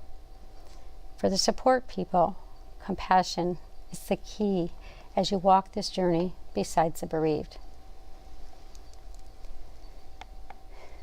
So when we think about shock, we hear a lot about shock in the early stages of grief. It's at first you might be in shock, which it's what your body needs to do. It might feel like you're in a movie, like you're just watching it unfold. It's like you're there, but it isn't you. This isn't happening. Police are at the door, they're talking, people are crying. You look around and you wonder if you're having a nightmare and you're just waiting to wake up. To others, it might look like you're okay. You answer the questions. You make a lot of decisions. You make the calls, you make the coffee. You take care of everyone else. Your heart and your body is doing what it needs to do. It functions to function and to survive. Sort of robotic. It feels surreal, not real, and there's nothing wrong with you. Survivors say, is it wrong that I can't cry? And I say, no, you're doing what you need to do. Because no matter what we do and how we respond, it just doesn't feel right. So there'll be a time when you'll feel the depth of the pain. You will work through it when you're ready to. I heard Dr. Jennifer Ashton once at the American Association for Suicidology conference. She said, in order to feel, you have to feel. You will feel in your time, and it takes a whole lot of time. There's no way to go around it. It's just really about going through it. So as the grief work begins, the greatest gift you can give to a grieving person is to listen. The story of suicide must not only be told, but is imperative that it be heard. Elizabeth Kubler-Ross said, when someone is telling you their story over and over again, they're trying to figure it out. So for the support person, the less you say, the more you are heard. A wife once told me she thought her husband took his life because she had gotten her hair cut, that it was so much change for him and he didn't like the change. Others told her that was silly and unrealistic. It wasn't her fault. As I listened to her logic, I responded, that must be hard to think that your haircut impacted his reasons for suicide. She said, I know it doesn't make sense, but I don't know what else it is. I came home from my appointment, and the next thing I knew, he was dead. That was the last thing that happened that day. The next time we met, she talked about him missing work, getting disciplined at work, and he started to isolate. She figured out that there was much more than that last day, and that her haircut wasn't what caused his death to suicide. She had to talk it out, and I had to listen. I always say God gave us 2 ears and 1 mouth to listen twice as much as we speak. Talking too much allows for more opportunity to say something we survivors call the stupids. It's the things that people say, like, they're in a better place, you're young, you'll marry again. Or at least they have peace now. Or did you know they were going to do that? Why did they do it that way? You have to be strong. Or you're lucky you have other children. Did you get in a fight? I heard it was a sin. Or you shouldn't feel that way. I remind survivors that most people would not intentionally hurt you. It's important to understand they don't know what to say because they haven't experienced it. And we sure don't want them to. I'd rather them be ignorant than to have lived it. However, you could use it as a teaching moment. Tell them that it doesn't help, but it hurts you. Tell them things that could help you. Because most of us have said those things, those hurtful things, before it happened to us. Forgiveness is best for both of you. There are a lot of good-meaning people telling us we should do this, we shouldn't do that. Guidance from people or listening to what many of them may or may have not helped, or may or may not have helped them, that we should consider it, right? But only you know what's good for you and in that moment. Should you read the suicide note? Should you read the police report? Only you know. There's a lot of concerns, like what would it say? What if it blames me? Did they remember me? Did they mention my name? You might be surprised that not as many people leave notes as we think, and many of those notes don't even make sense when they do leave them. People will search for days, months, and even years, hoping to find a note.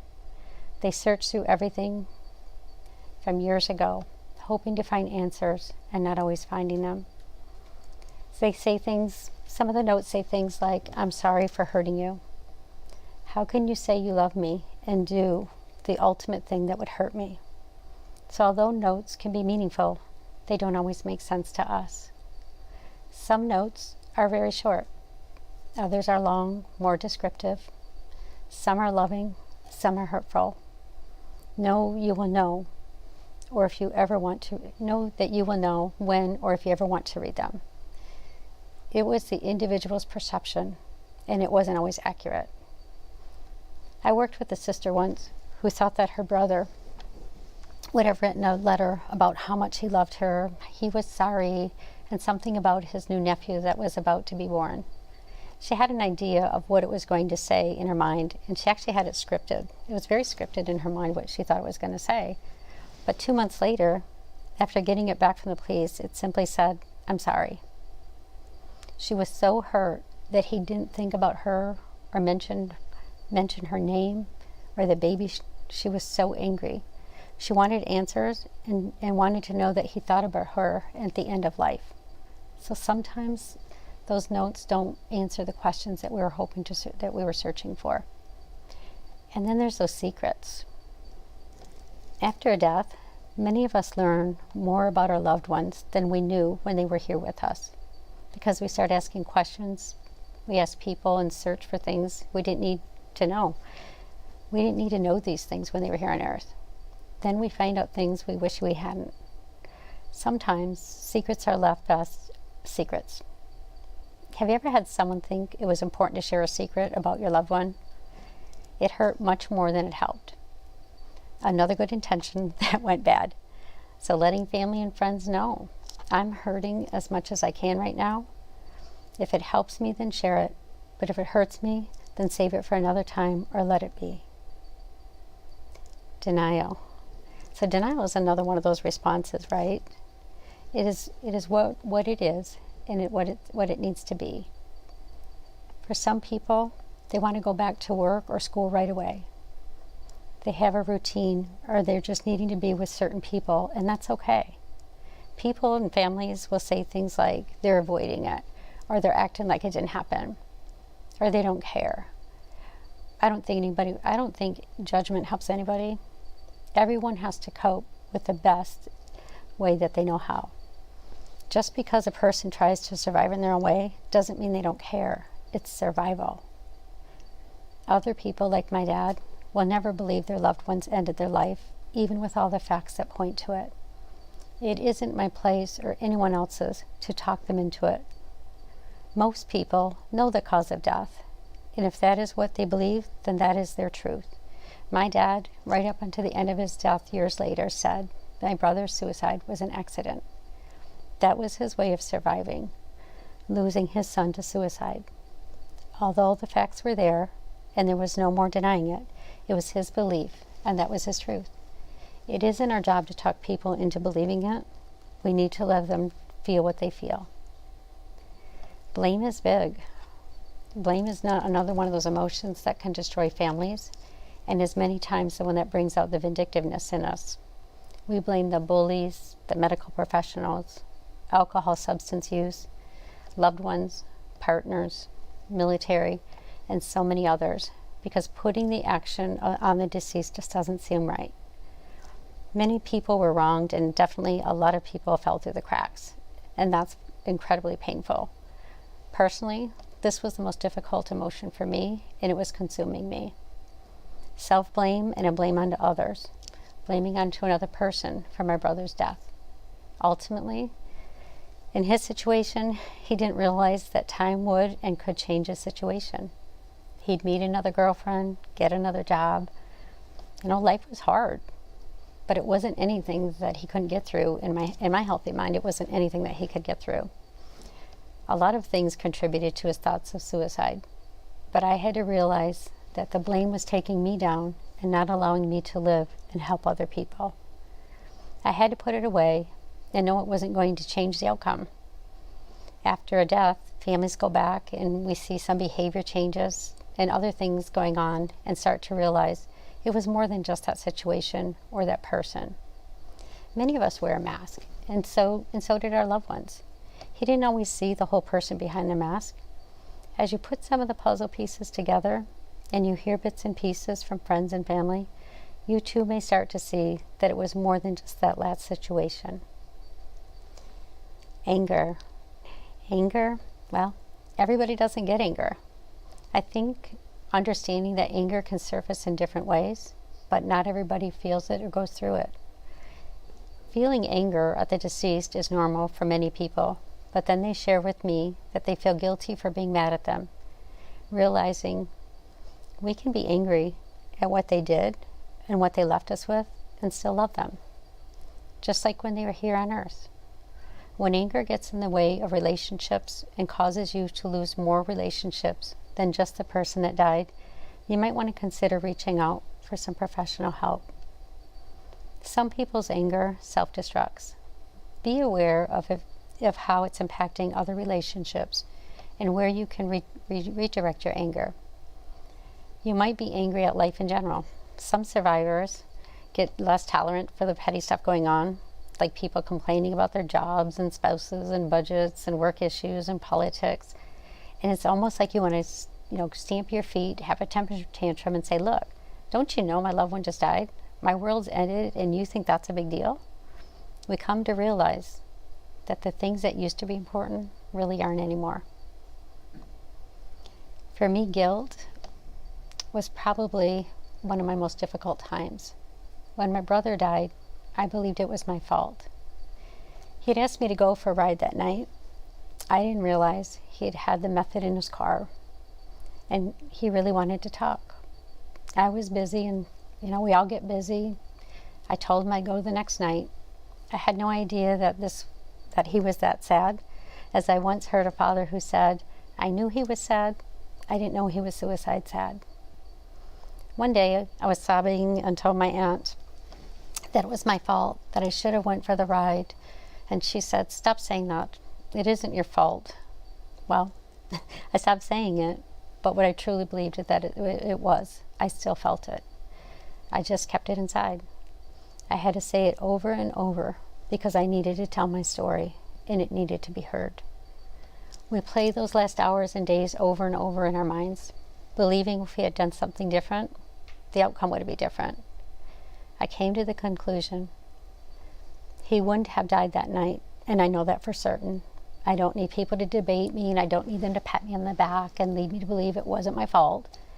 I know for certain that night he wouldn't have died. But I can't know if he would have died on another night, because that's a movie I can't rewind or redo.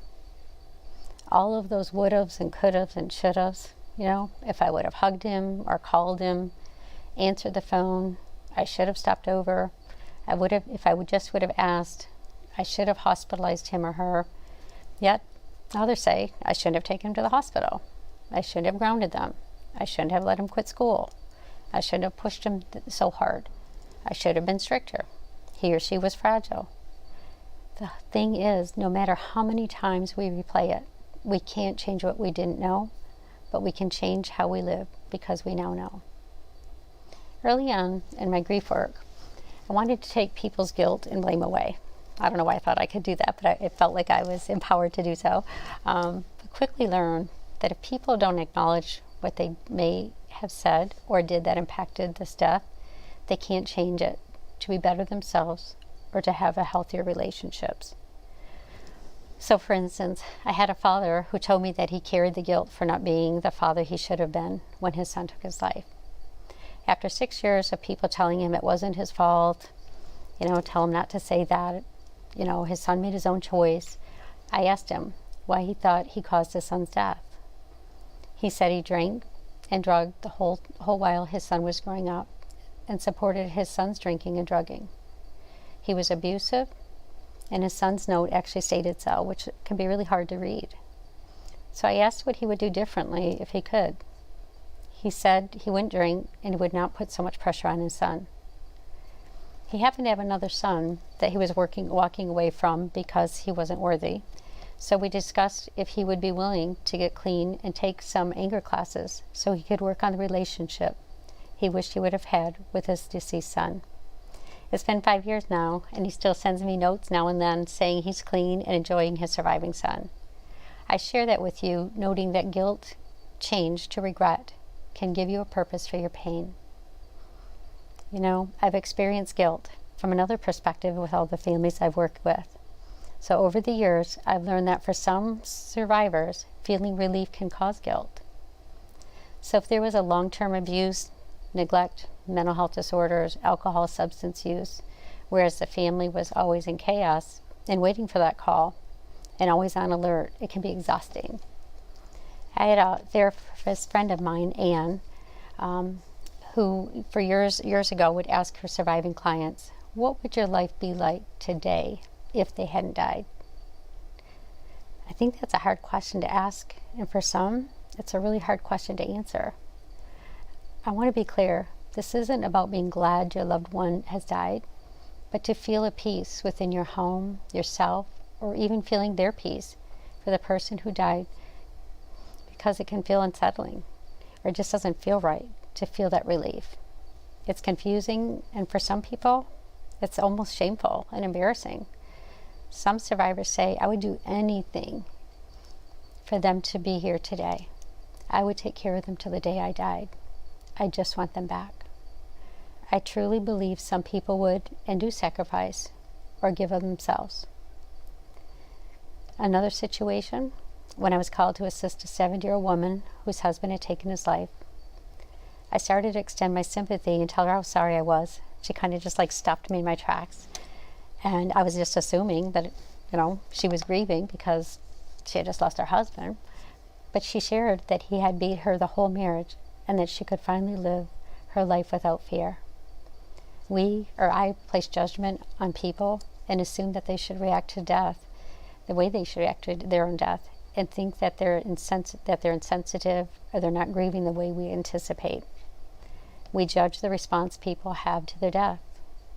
If we're truly being support, we really need to just be a listener and respect where they're at. How long does it hurt? I'm asked that question quite often. When I'm asked that question, I struggle with the answer because there is none. Grief takes as long as it takes. But here is my experience in working with families. Remember, grief is personal, and everyone's timeline is different, and it can come in waves. Literally, you can feel many things within 5 minutes. Anger, guilt, blame, relief. You can feel like you're okay 1 minute, the next minute you're just knocked back down. But I want to give you an idea of what a year in grief might look like. And remember, it can look different for everyone, so let's not get caught up in the times and the dates, but oftentimes we do see this. So after that shock starts to wear off, we oftentimes see changes like depression, possibly around 5 or 7 months. Survivors might start talking about their thoughts of wanting to die, maybe overwhelming sadness. So it's important to know that many people think about wanting to die at this time, that it hurts just way too much to live. To live in that emotional pain, it almost seems unbearable. I don't get overly concerned because I understand that pain. However, know when the thought of wanting to die becomes stronger than wanting to live or thinking about ways to die or kill yourself. They start to come to your mind. I encourage you to reach out and ask for additional help. It's common to have these thoughts, but it can be scary and shameful.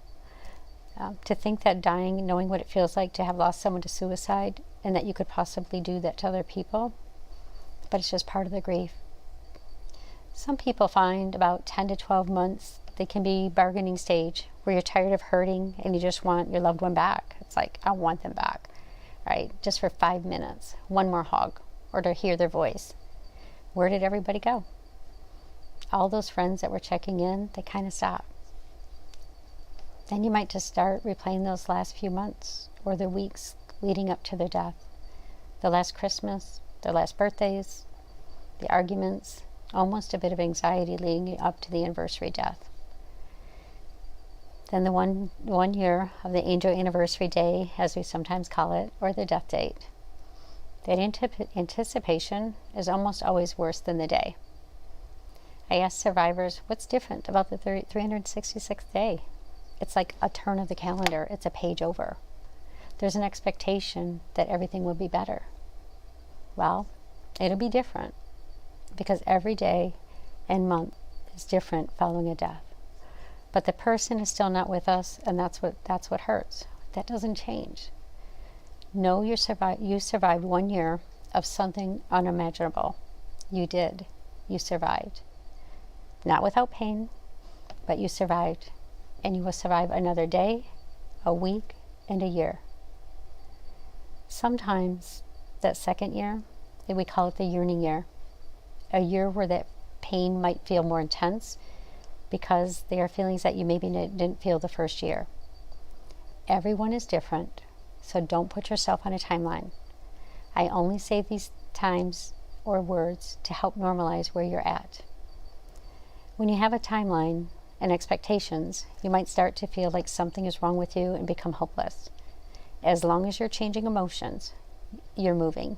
Might not always be in a better place, but a different place. You decide what you need and how long you need to be there. Acknowledge your grief.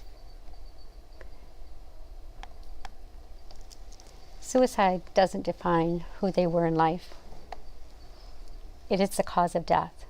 Because of the shame and the stigma or fear, some people might not choose to tell their children. So I'm going to recommend these websites that are here on the screen to help guide you on how to talk to the children.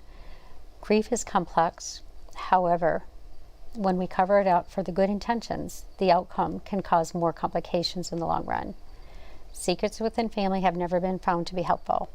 Kids know growing up, actually kids grow up, they learn the truth from people or paperwork, and the grief can resurface. Find a trusting therapist to help guide you. Each of us has to walk our own journey, finding our own way. You may or may not go through all these emotions. There isn't a script for grief. If one thing doesn't work, try another. It takes time and hard work. Someone in my group says, it's not just the time that matters, it's what you do in that time. You know, we can't rush grief. Much like the chrysalis, as the butterfly struggles to emerge, it's the movement that causes that chrysalis to pump fluid into their wings that helps to strengthen and grow their wings. So it's in their struggles, in their fight, that a much stronger and larger butterfly emerges. If we try to release that butterfly too soon, it might not be strong enough to survive. We need to allow ourselves the time to grow stronger and just be where we're at. So it's in the struggles that we grow.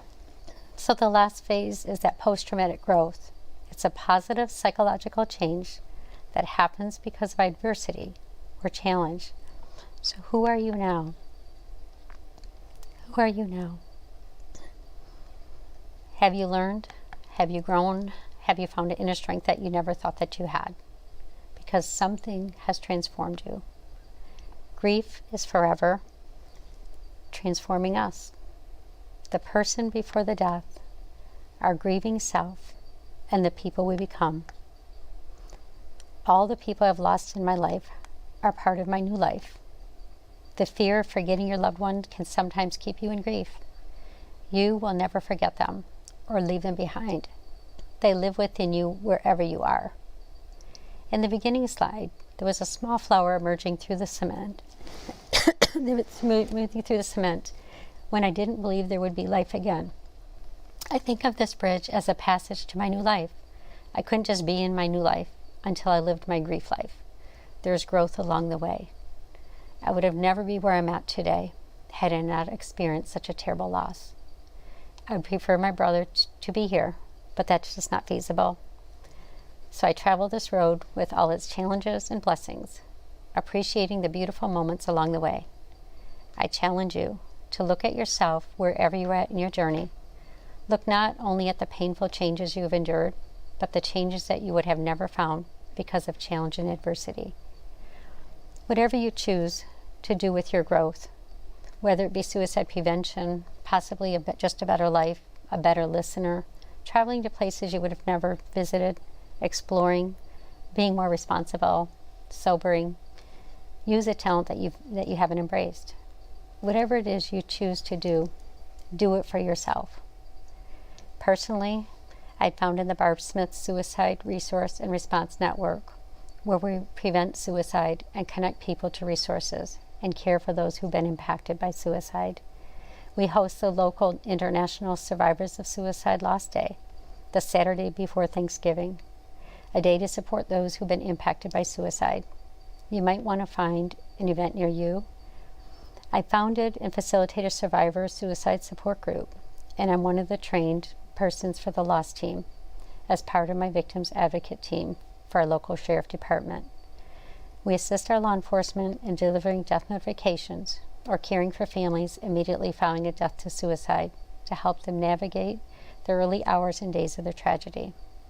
I am a suicide prevention trainer that includes assist, safe talk, awareness trainings to help educate people and how to recognize when there's a concern for suicide and to connect the individuals with resources.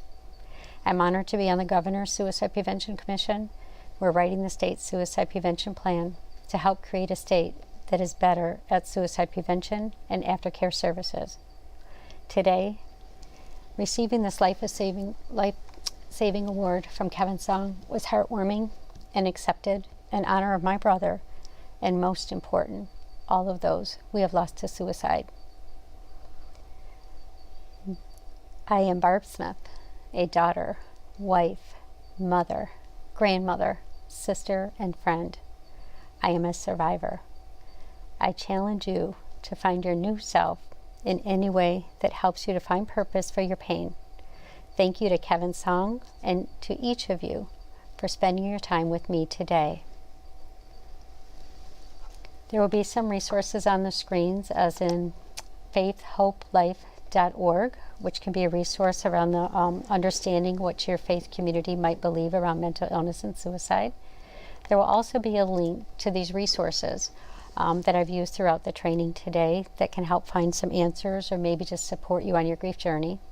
And there will be a reading list of recommended books that have been helpful to many of our survivors. So we will link all of these to the page if you want to look them up in the future. My name and number will also be displayed, but most importantly, I want to say thank you for listening to me today and sharing your journey. My hope is that you take something today that helps you to grow and to help find your purpose for your pain. Thank you.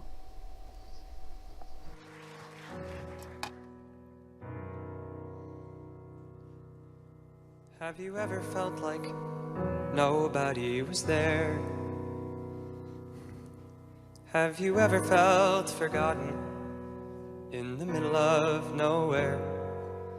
Have you ever felt like you could disappear?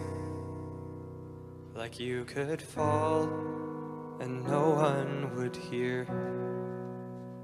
Well, oh, someone will come running, and I know they'll take you home. Even when the dark comes crashing through, when you need a friend to carry you, and when you're broken on the ground, you will be found. So let the sun come streaming in, 'cause you'll reach up and you'll rise again. Lift your head and look around. You will be found.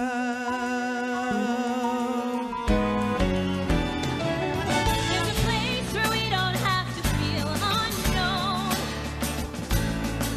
And every time that you call out, you're a little less alone. If you only say the word, from across the silence, your voice is heard. Even when the dark comes crashing through, when you need a friend to carry you, when you're broken on the ground, you will be found. You will be found. You will be found. You will be found.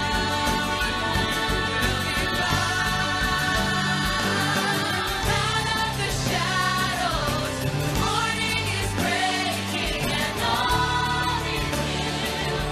All is new.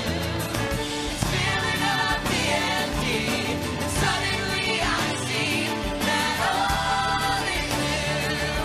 All is new. You were not alone. You were not alone. You were not alone. You were not alone. You were not alone. You were not alone.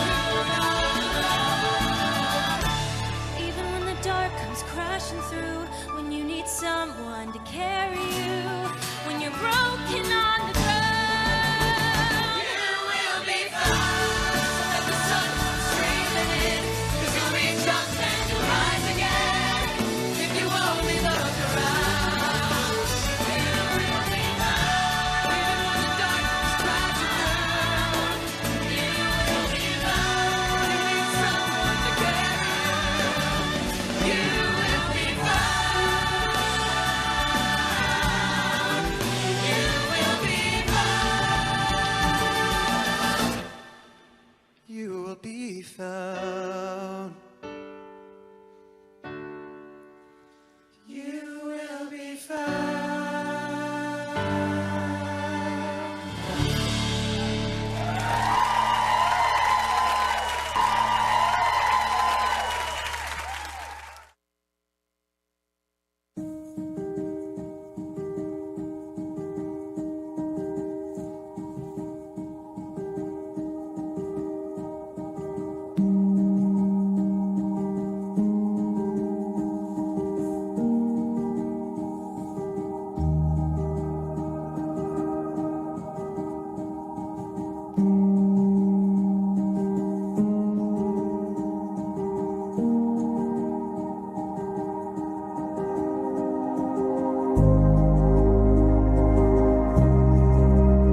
Connell was a very curious child.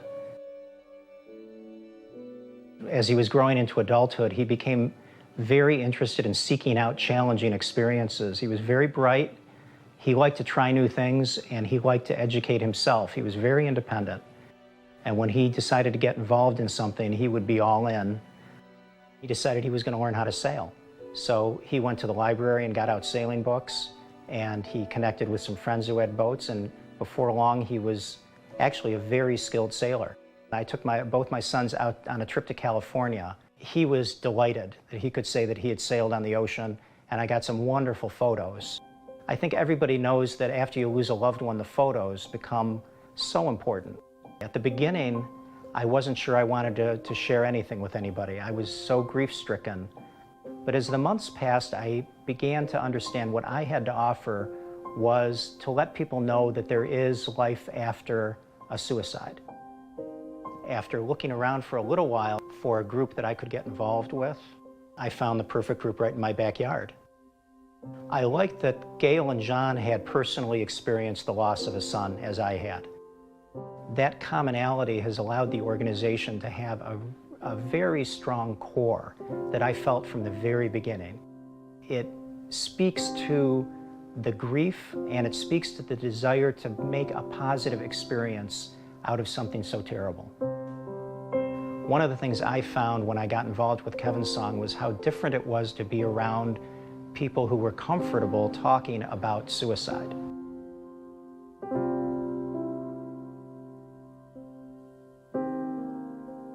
I never had any inkling that Connell was thinking about taking his own life, but I would have worried to bring it up for fear that I was going to plant the idea in his head. And I've learned since then that that is not the case, that it's very important to raise the issue, because if you're thinking about it, chances are pretty good the person who's in crisis has already thought about it much more. One of the first things we did was have a pancake breakfast just about a month after he passed away on his birthday, because he loved pancakes. We'll talk about Connell openly, and we talk about mental health issues, depression, so that we are more aware of our own feelings and issues we might be going through. I was shocked after Connell died how many people came to me and with personal stories of people who had died by suicide in their lives, or they had children who were in treatment because they had attempted suicide.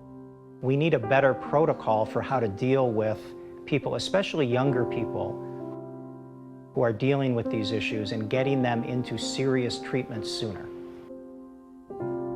I do feel optimistic that we can reduce the suicide rate in this country, and I think groups like Kevin's Song are what are going to drive that reduction. All of us have difficult periods. Let's bring that empathy forward, and I think that's what my optimism is based on. People want to do the right thing. People love each other. Families want to support each other. If we provide them with the education and tools, I think they'll do just that.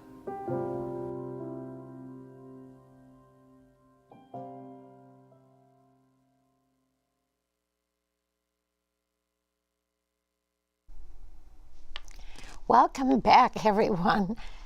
This brings us to our last session for this year's conference, a panel discussion with suicide loss survivors and moderated by Amelia Leto.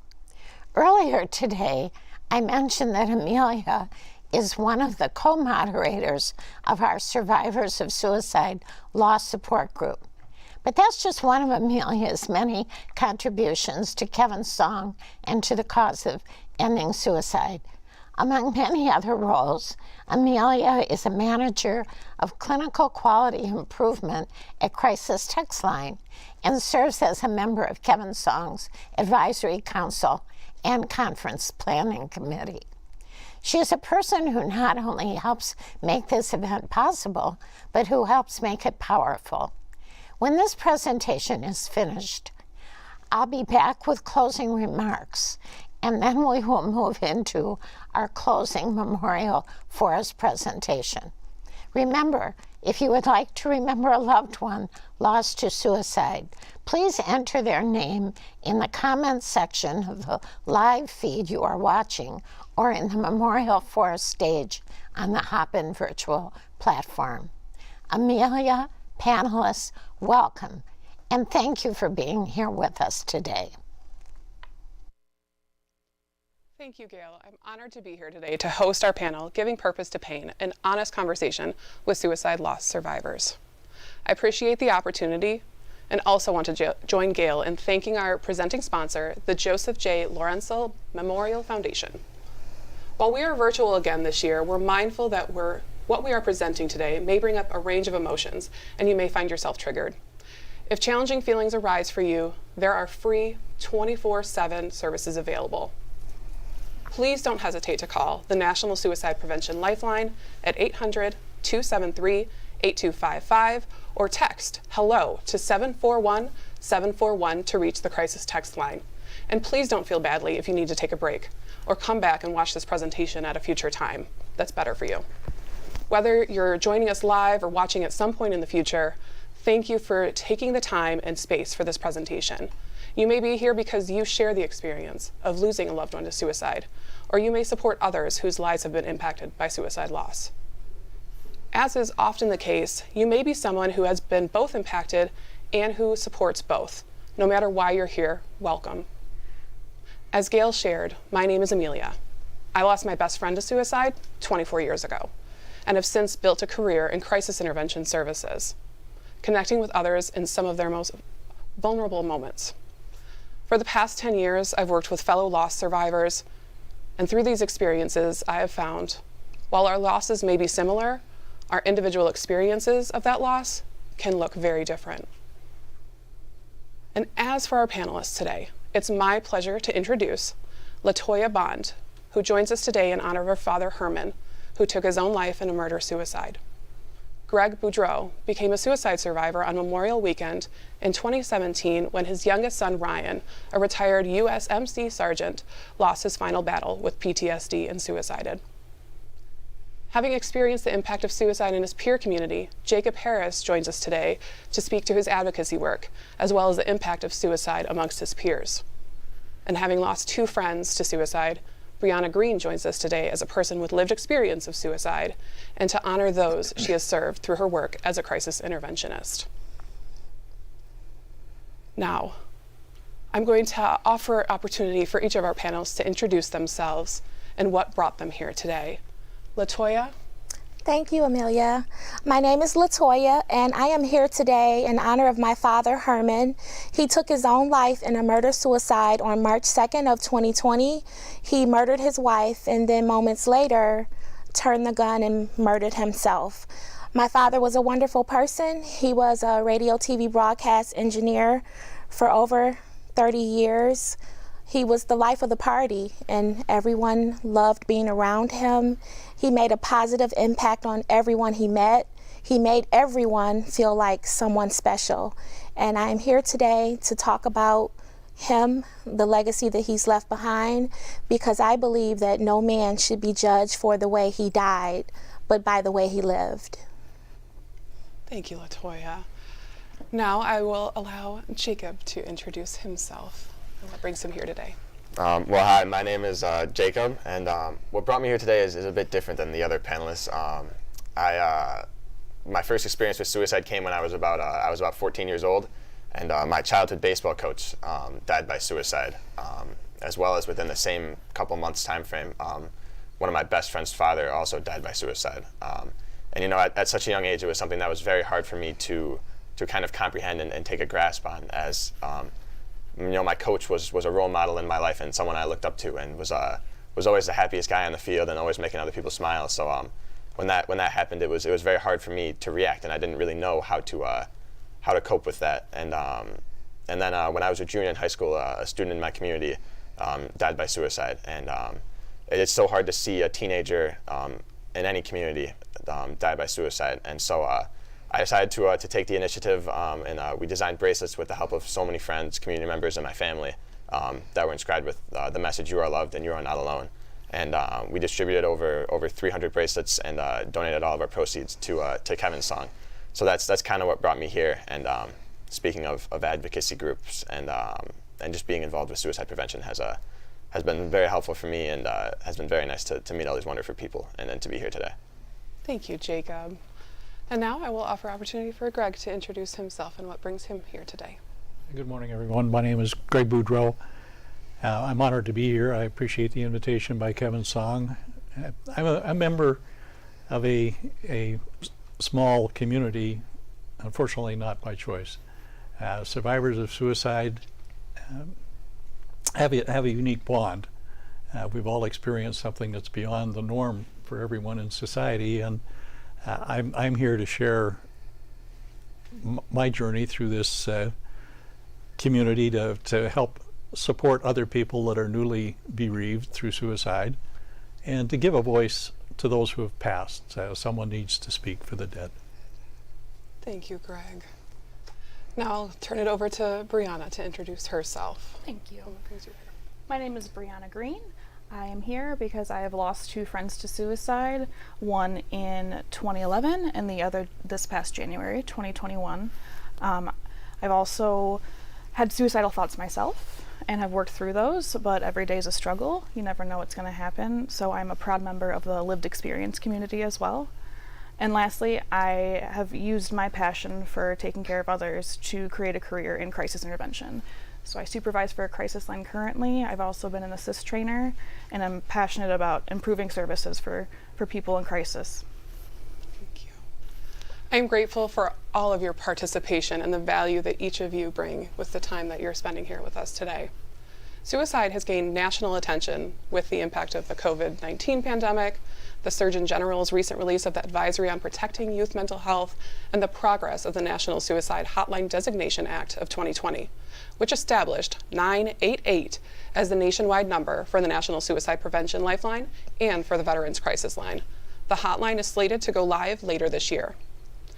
And while recent data compiled by doctors Chris Drapeau and John McIntosh shares an overall 3% decrease in suicide rates over the past couple of years, that is 45,979 people who died by suicide in 2020 compared to the 47,511 people who died by suicide in 2019.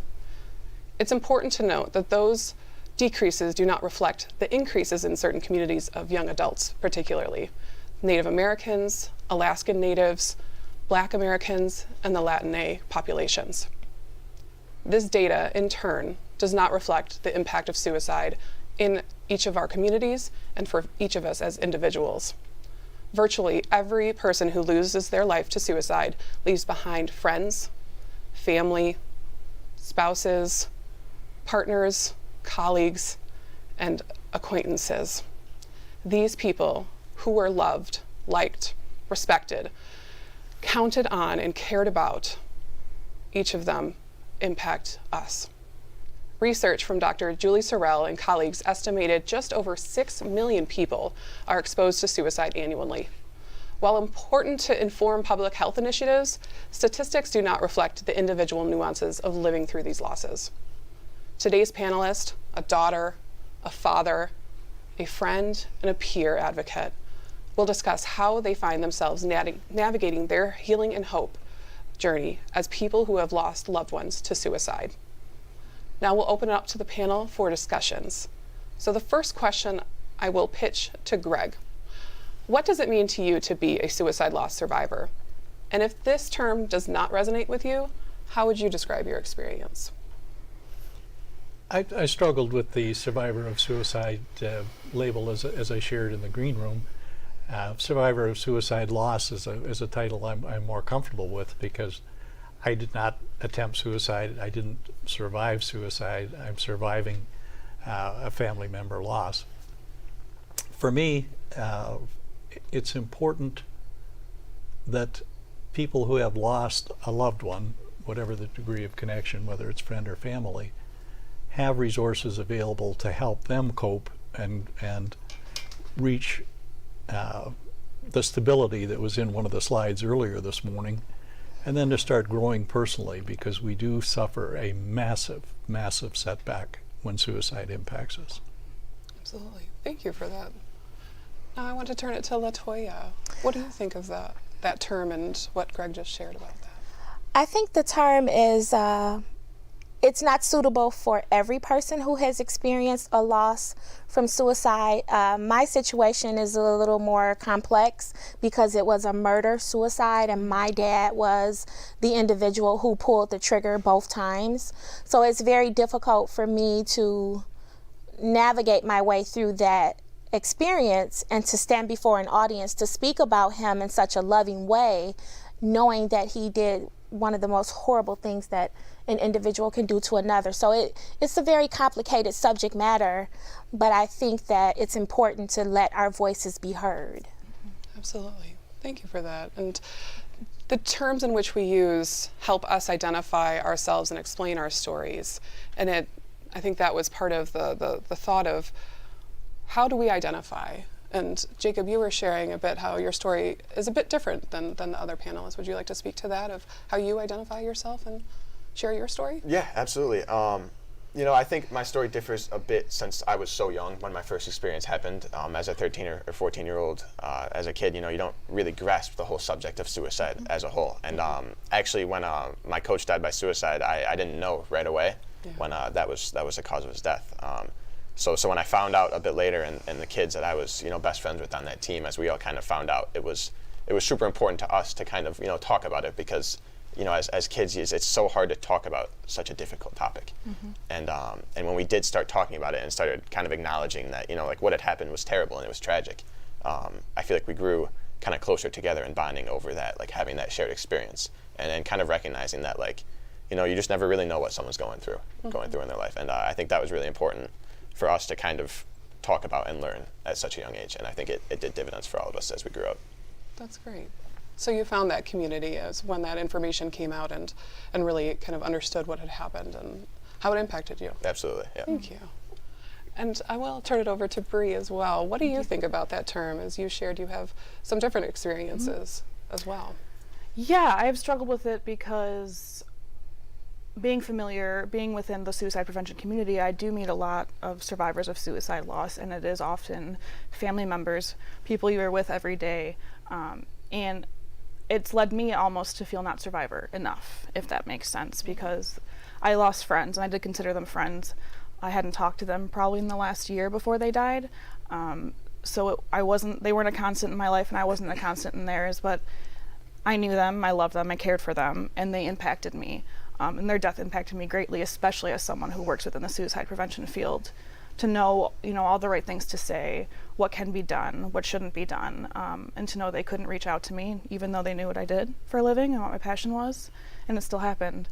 So it's definitely been a complex experience in that way. Absolutely. Thank you for that. I'm also a suicide loss survivor, and I also obviously work in the field, and that was a thought I had, you know, when Robin Williams passed, of I could have been a person that he may have talked to. And yet we have to reflect on our own experiences and our own roles. So as we move into the next question, I'd like to hand it back to Jacob.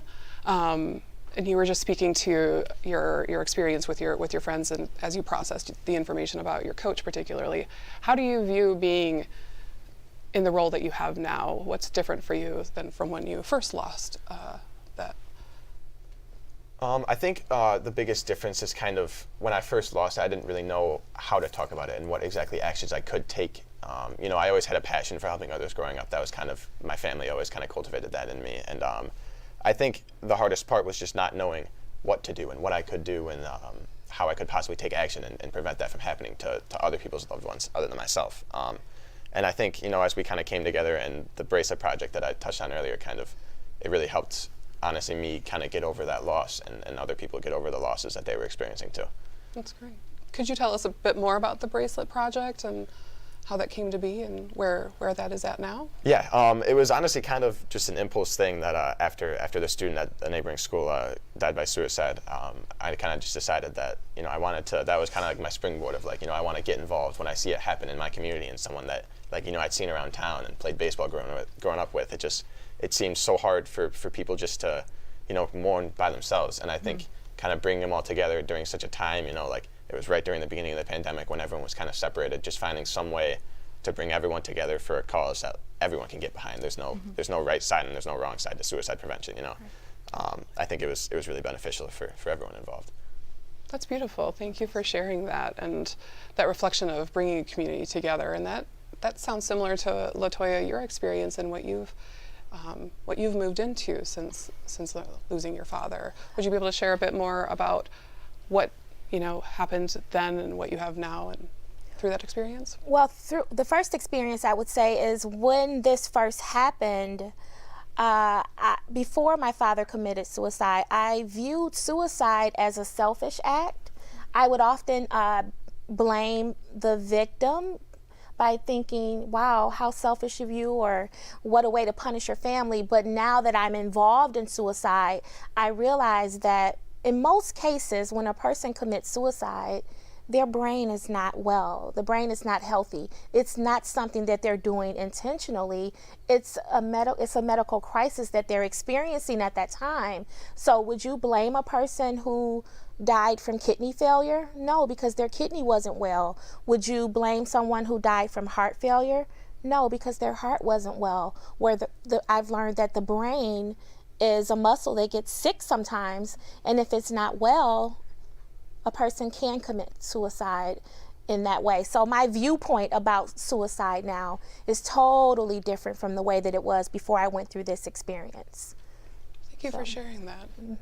And that experience of how to kind of conceptualize it, because it's not an uncommon thing to hear of, the selfishness that people can put on somebody who's died by suicide. Greg, for you, what do you know now that would have helped you had you known when you first lost your son and learned of that loss? Well, it's an excellent question, and thank you, LaToya, for bringing up the disease model, because we hear often people died of natural causes, and that's the standard list of medical conditions. But suicide is not natural causes. It's not a natural act. And it's something that really screams out to be talked about. I spent the first year after Ryan's suicide basically thrashing about and going through the different stages of grief, the anger, the why, and as LaToya described so well, thinking how could my son do this to his family? How could he do it to me? What did I do wrong? The coulda, woulda, shouldas.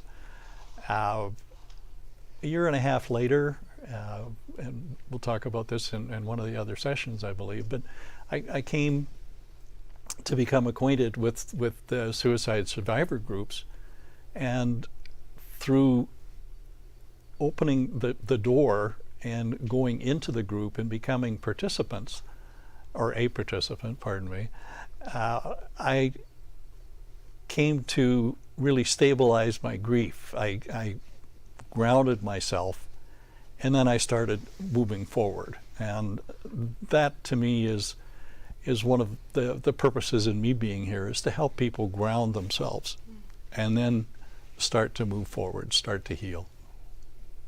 Thank you for that.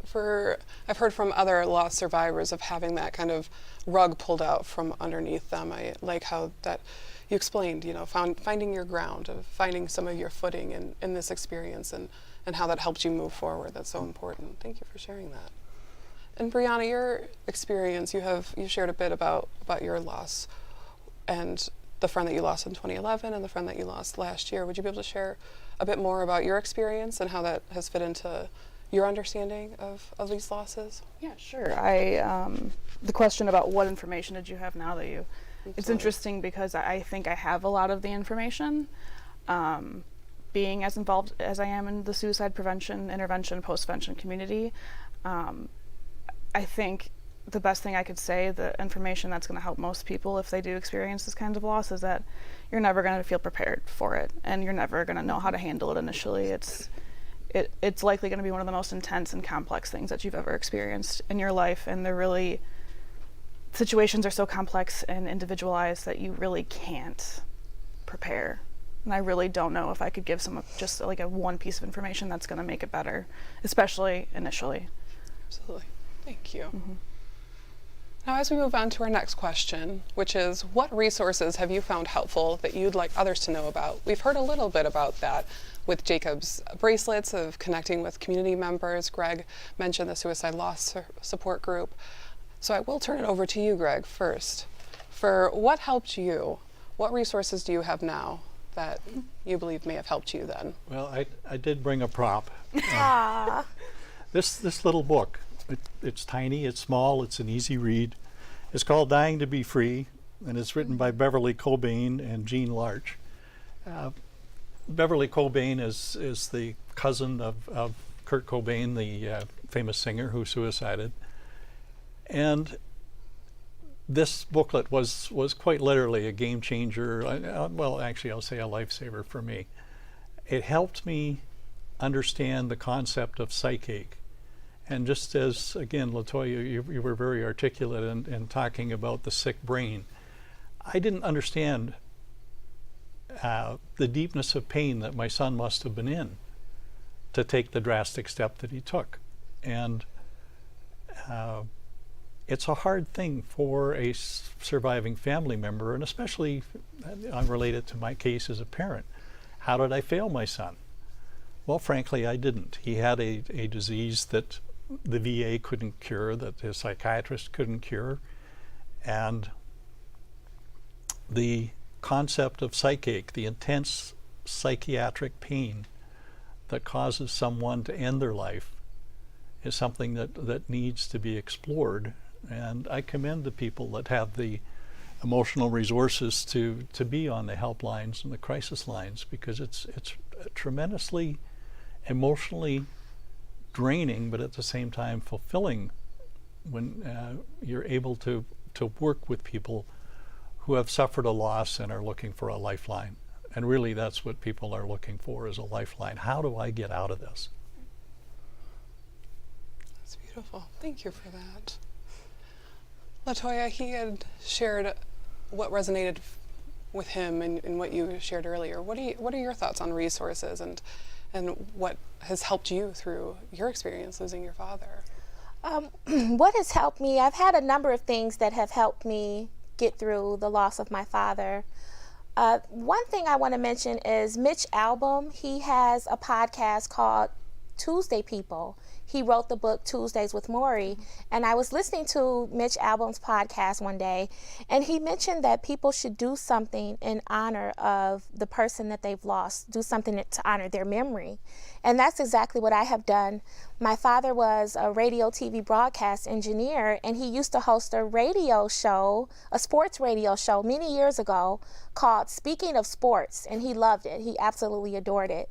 So what I have done, one of my resources, is I have started a podcast in honor of my father's radio show, Speaking of Sports. My podcast is called Speaking of Love, and I interview people from all around the world, different walks of life, for the sole purpose of spreading love in his honor. That's one resource that has helped me. I love to bake from scratch. Being in the kitchen helps. Painting, connecting with others, all of those things have helped me. So when I'm baking a cake, or if I'm painting a piece of wood, or if I'm on my podcast, all of those represent a pill that I should be taking under a doctor's care to help me get over the grief of losing my father. So all of those resources are very therapeutic for me, and I think it's the reason I'm able to sit here today and speak to you about my dad. So if you've lost someone to suicide, or if you've lost someone to natural causes, the best thing that you can do is do something to honor their memory and find something that they enjoy. My dad loved sports. He loved speaking in public. So now I public speak in his honor, and it helps me feel connected to him, and it will help you as well. Thank you for that. It sounds like action for you is kind of what resonates with doing something, and that is so true for so many, of finding a way to focus that energy and that information to give back up to others. Thank you for that. For Brianna, you shared a bit about your lived experience and we actually first met when you were 17 years old, before you went off to university where you pursued a degree in psychology and used your experience with what you were living through personally, and then the experiences that you have with your friends. Would you be able to talk more about what resources and information kind of resonate for you and your experiences? Sure. Community is such a big, and connection, huge. Being in this community, going to conferences, meeting other people with lived experience, other people who are survivors, finding people who will validate you and not try to fix you.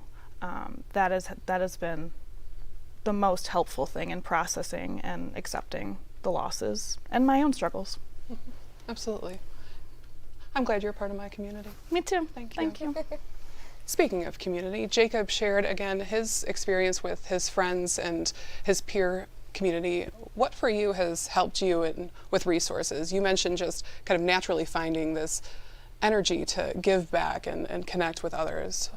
Could you tell us more about that and what's helped you? Yeah, absolutely. I think kind of going off of what Brianna just said, just having this kind of community with people that share experiences that are honestly even so much more direct than my own has been extremely helpful. And in hearing other people's stories and talking to them about their losses has really shown me like great ways and great techniques to healthily get over what like I experienced at such a young age. And I think just being together with people that you feel comfortable talking with and talking about these kind of subjects with has resonated with me the most over the last couple of years as I've kind of gotten over the repressed emotions I had from losing my coach. Thank you for that. You mentioned kind of finding some pieces that really resonated with you. Would you be able to share a little bit more about that, of what kind of key information would you like for others to know about being a young loss survivor, having impacted by suicide? Yeah, I think it's so difficult at such a young age because I just didn't understand what exactly suicide was even, 13, 14 years old, like you just don't think that can really even happen. You don't really acknowledge that it can happen to you. And then, as I got older, I kind of realized that, as I said earlier, I kind of repressed all of the emotions that I experienced with that suicide because I kind of almost was so young that I didn't even want to accept that something like that could happen to someone that I looked up to as a coach and as a role model. So I think it obviously took me a long time to kind of accept it and move forward with it. Pretty recently, within the last couple of years, I've kind of, gotten to the point where I'm like, yeah, I can acknowledge it and accept it. So I think at such a young age, it's important to be with people that you can talk about it with, and to have the talks with family and friends and people that were in the same experience that can tell you like, hey, like it happened, and here are ways that we can get over it, instead of kind of living in denial of it actually happening. Yeah, absolutely. Having the tools and knowledge and understanding of how to process out loud can be challenging, even for the most well-versed, most well-educated of us. And for those that have that, emotional intelligence, when suicide happens in your life, often you're taken off guard. While there may have been signs or symptoms or past attempts, when the person dies by suicide, it can rock your entire world, which is such an important piece. For me, Jacob's story resonates because I lost my best friend at 13 years old. And at the time, it felt like a fever dream of, is this real? Is this happening? Experiencing some of that dissociation of the reality of what has happened and how my life has changed. And had I had more information at that time, I think I too would have had, a quicker response and been able to ask for the help that I needed at the time. And yet it took cajoling and, months and months of struggling to find what helped me most at the time, which was a counselor who was trauma informed, who was supportive, and my family particularly, that really stood up and gave me what I needed at the time. But had I learned more about that in school, I would have had that knowledge and information. And there has been a number of initiatives happening, and yet suicide prevention in schools is still sparse, particularly throughout the US. Now, in respect to your experience, Jacob, how do you feel about suicide prevention education and training, those techniques in the school space, within the classroom? What do you think about that? I think it can be extremely beneficial for a variety of reasons. I know obviously suicide is such a, for lack of better words, touchy subject to talk about to teenagers, to younger kids, just because you want to have them believe that something like that will never happen to them. But when it does, they need to have some kind of preparation. And I think just teaching them about recognizing the signs and the signals in their peers, and so they can be able to act when they see someone that may be at risk of suicide. And not only that, but just teaching them that it does happen, and it may happen, and hopefully it never happens to people, and people never have to experience it. But I think introducing it to them at a younger age can not only give them the capabilities and the tools to act when they see a possibility, but not only that, but to see just how much actions and words can carry with people, and how much you really never know what people are going through. And I think that can better improve just the treatment of other people from a younger age for students. Thank you for that. Oftentimes, we see postvention as prevention. The reactiveness that we have, particularly in our society after a traumatic incident or experience of suicide in the school community. And this was an area that Greg and I actually talked a bit about when we were kind of preparing for this panel. Do you have any thoughts on suicide prevention education in schools, or anything you'd like to add? Right, thank you. I'm tremendously supportive of the concept, but I do have one major caveat. It can't be outsourced to the schools. Parents cannot abdicate their responsibility for learning and growing. I have a suggestion. It may have come up in the educators panels earlier, but make suicide prevention a 4-credit program and set it up so that parents and child, or whatever support group is in place for the child, participate in the sessions together. It's important that parents learn the warning signs. It's important that they really understand what their children are going through, and I think it would be comfortable, or that's the wrong word, comforting for the child to know that their parents care enough to participate and find out what's going on. I know I would have been better prepared. My middle son Trevor had one of his close friends, he was about the same age as Jacob, commit suicide, and as best I could, being totally ill-prepared, I tried to help, but I know so much more now that I could have shared with Trevor that I think would have been helpful with him at the time. So definitely I'm passionately supportive of having the education, but within the context of parents maintaining responsibility for knowing what's going on in their child's lives. I was disturbed to find in a session I was in Lapeer that there are how to suicide sites available on the internet, and any kid that has a smartphone has these available at their fingertips. Well, what tools do parents have to counteract that kind of insidious influence in their young ones' lives? We need to make those tools available. So it doesn't solely fall on one specific area of, responsibility with the school, staff, but really bringing back into the community and providing education for all and understanding. Yes, thank you for articulating it that way. And the schools are overwhelmed. Yes.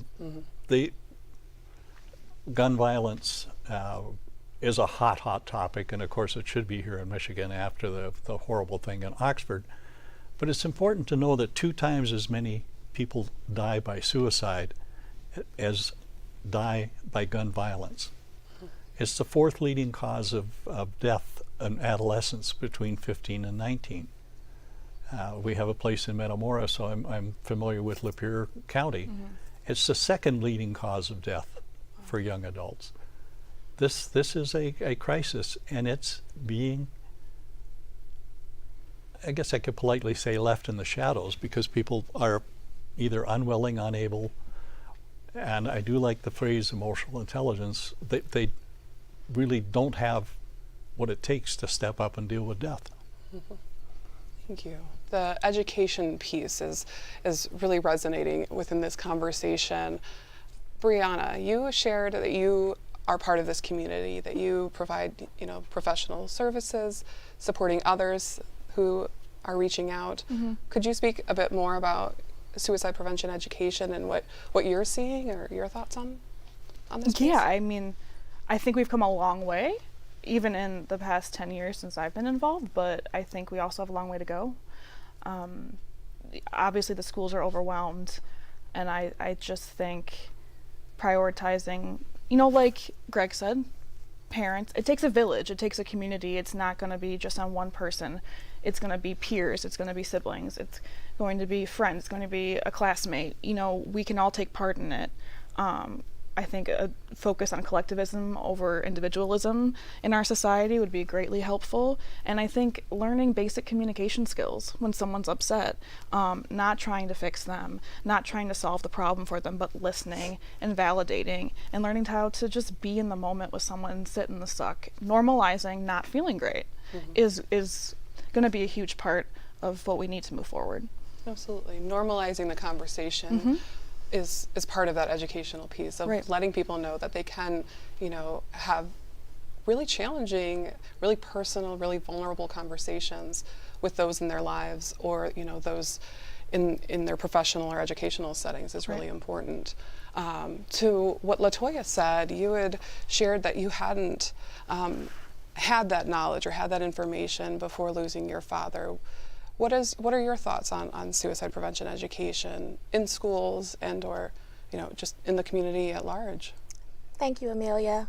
I believe I worked in the field of education for over 20 years. So around between 3rd and 5th grade is when you begin to see a rise in bullying and children starting to develop feelings of being insecure or not fitting in the mold of the rest of the classmates. So I believe that the earlier we start teaching and educating our students about suicide prevention, the better we will be. Now, Greg brought up a very good point about making the moms and dads and families responsible for the children. And there's also another component where you have children who come to school and they're sad, they're depressed, their home life is just not the best. So what we need to do in the school setting is we need to provide a safe haven where a child can go to feel safe and know that if I go to his office and speak to him about what's going on at home, he can help me. Because I don't want to tell my mom or dad that I don't like the new boyfriend that's here this week, because next week there's going to be a new one. So you have to really make your school environment loving and safe, because children perform better academically when they know that they're loved and cared about as well.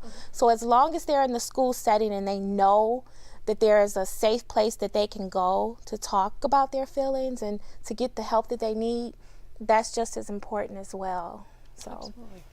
Thank you for that. And the school setting is such an impactful time. We are in schools 8 to 9 hours a day. They may see the students more than the parents, depending on the home life or whomever they lived with, their guardian or whoever's watching them.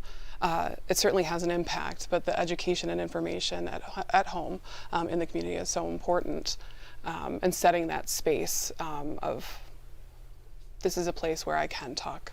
This is trust and rapport building within that school. And there's a number of social emotional initiatives and interventions, and yet hindsight is 2020. We often are a reactive society, as we talked about, and we look back and we'll put those signs and symptoms together and see the bigger picture of, I should have known at this point that they were struggling, and I should have had that opportunity to ask and intervene potentially to save their life. There's such a sense of responsibility that so many of us take. And I know that was a piece that was something that I lived with. I knew my best friend was struggling at the time, that they were seeking treatment, that they were getting as much support as they could within their family. They really got them the help that they needed or thought that they needed, and yet we still lost her.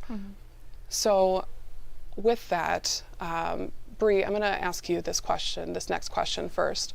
What have you found to be the most challenging reaction when you've shared your experience with having lived experience of suicidal thoughts, or as a loss survivor?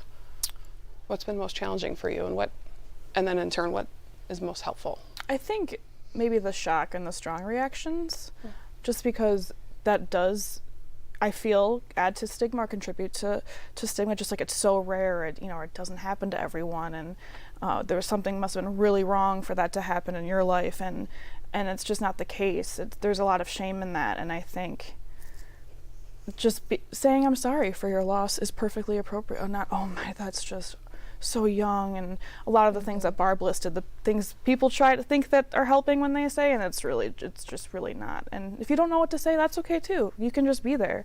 Yeah, those strong reactions, the reactions that lead to more shame and people maybe not to share next time when someone asks what happened. Those bothered me the most. Thank you. What about things that have been most helpful that have been said to you, or maybe that you've shared with others in your work?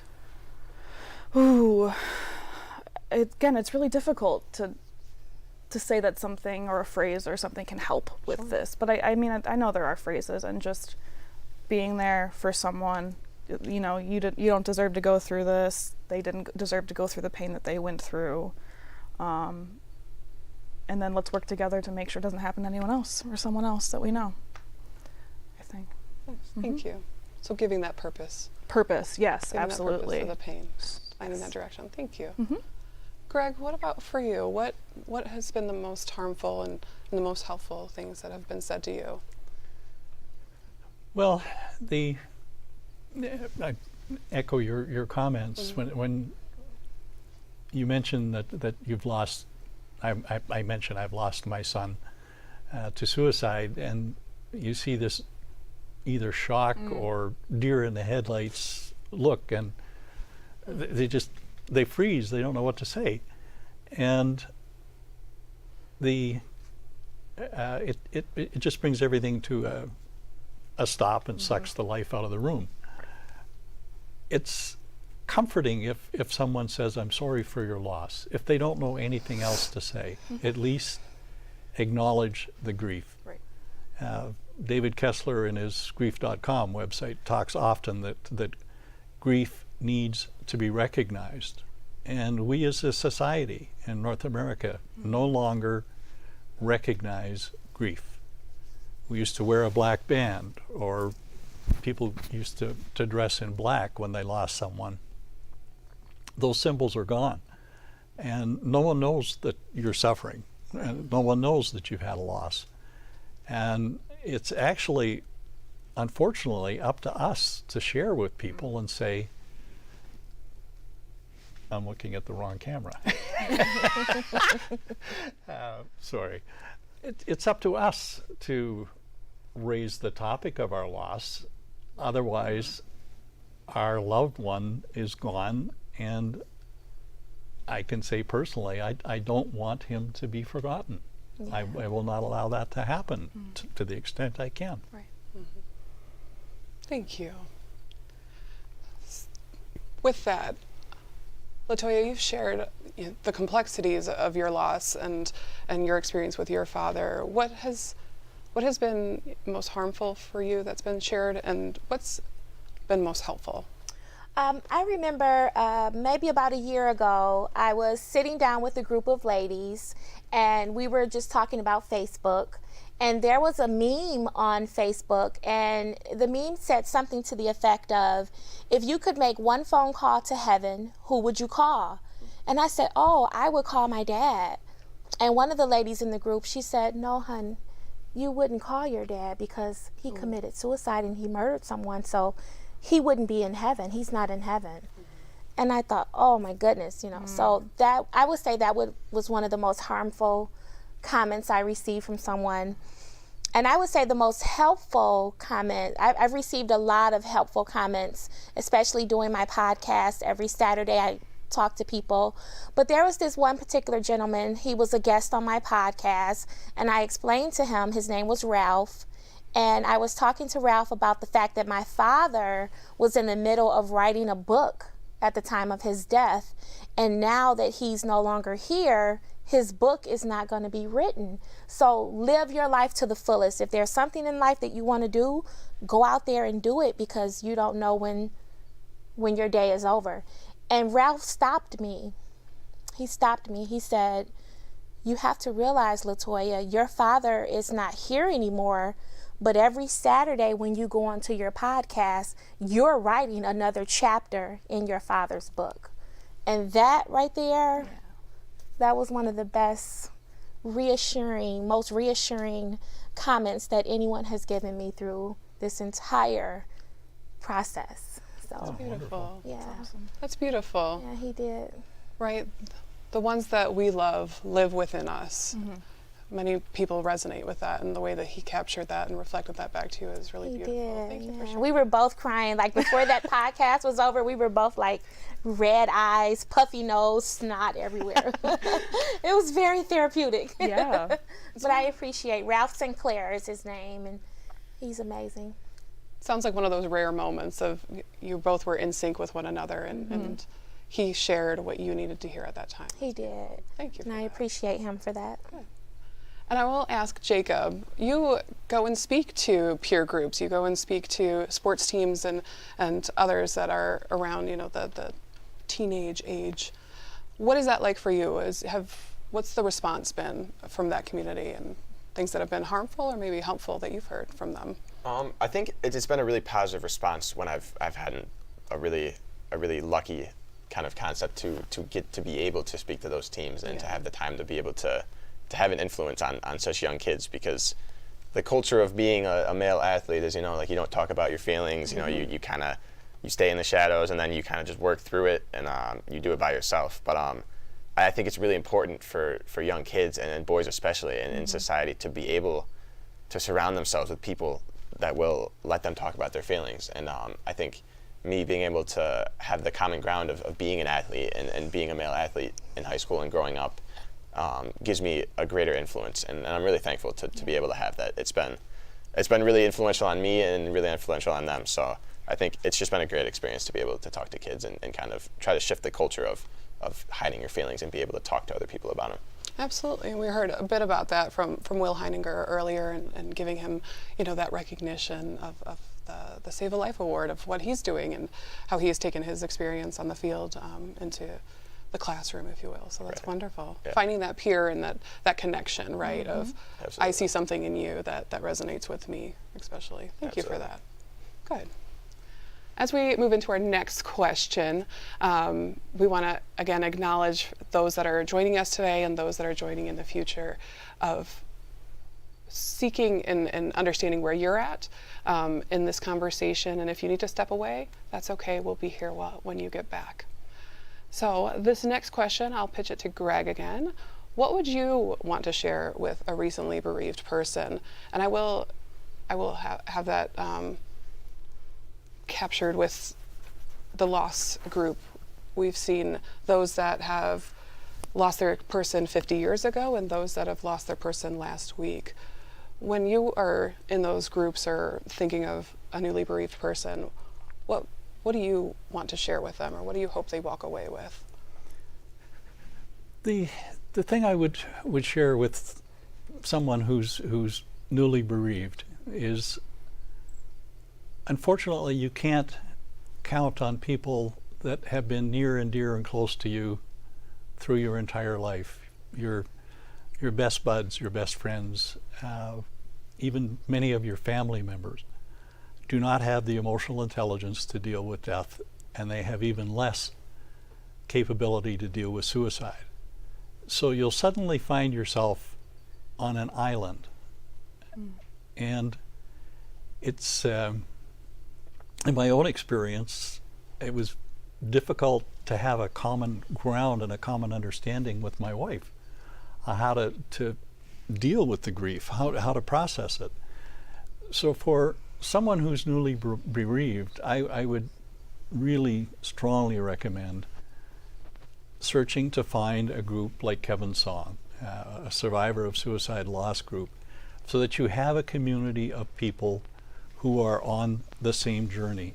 They speak your language, they know your hurt, they know what your hurt is composed of and the effect that it has on you. And don't suffer alone. You can't fix it, you can't change it, you can't undo it. It's not your fault. It's not the fault of the person that suicided. It's a psychiatric condition, but they're gone. It's now my job to make the best of my life going forward, and I participate in the survivor groups to just share what I've learned the hard way, so that they don't have as much pain going forward as I did initially. It's my hope. Thank you. Brianna, what are your thoughts on that? What would you like a newly bereaved individual to know and walk forward with?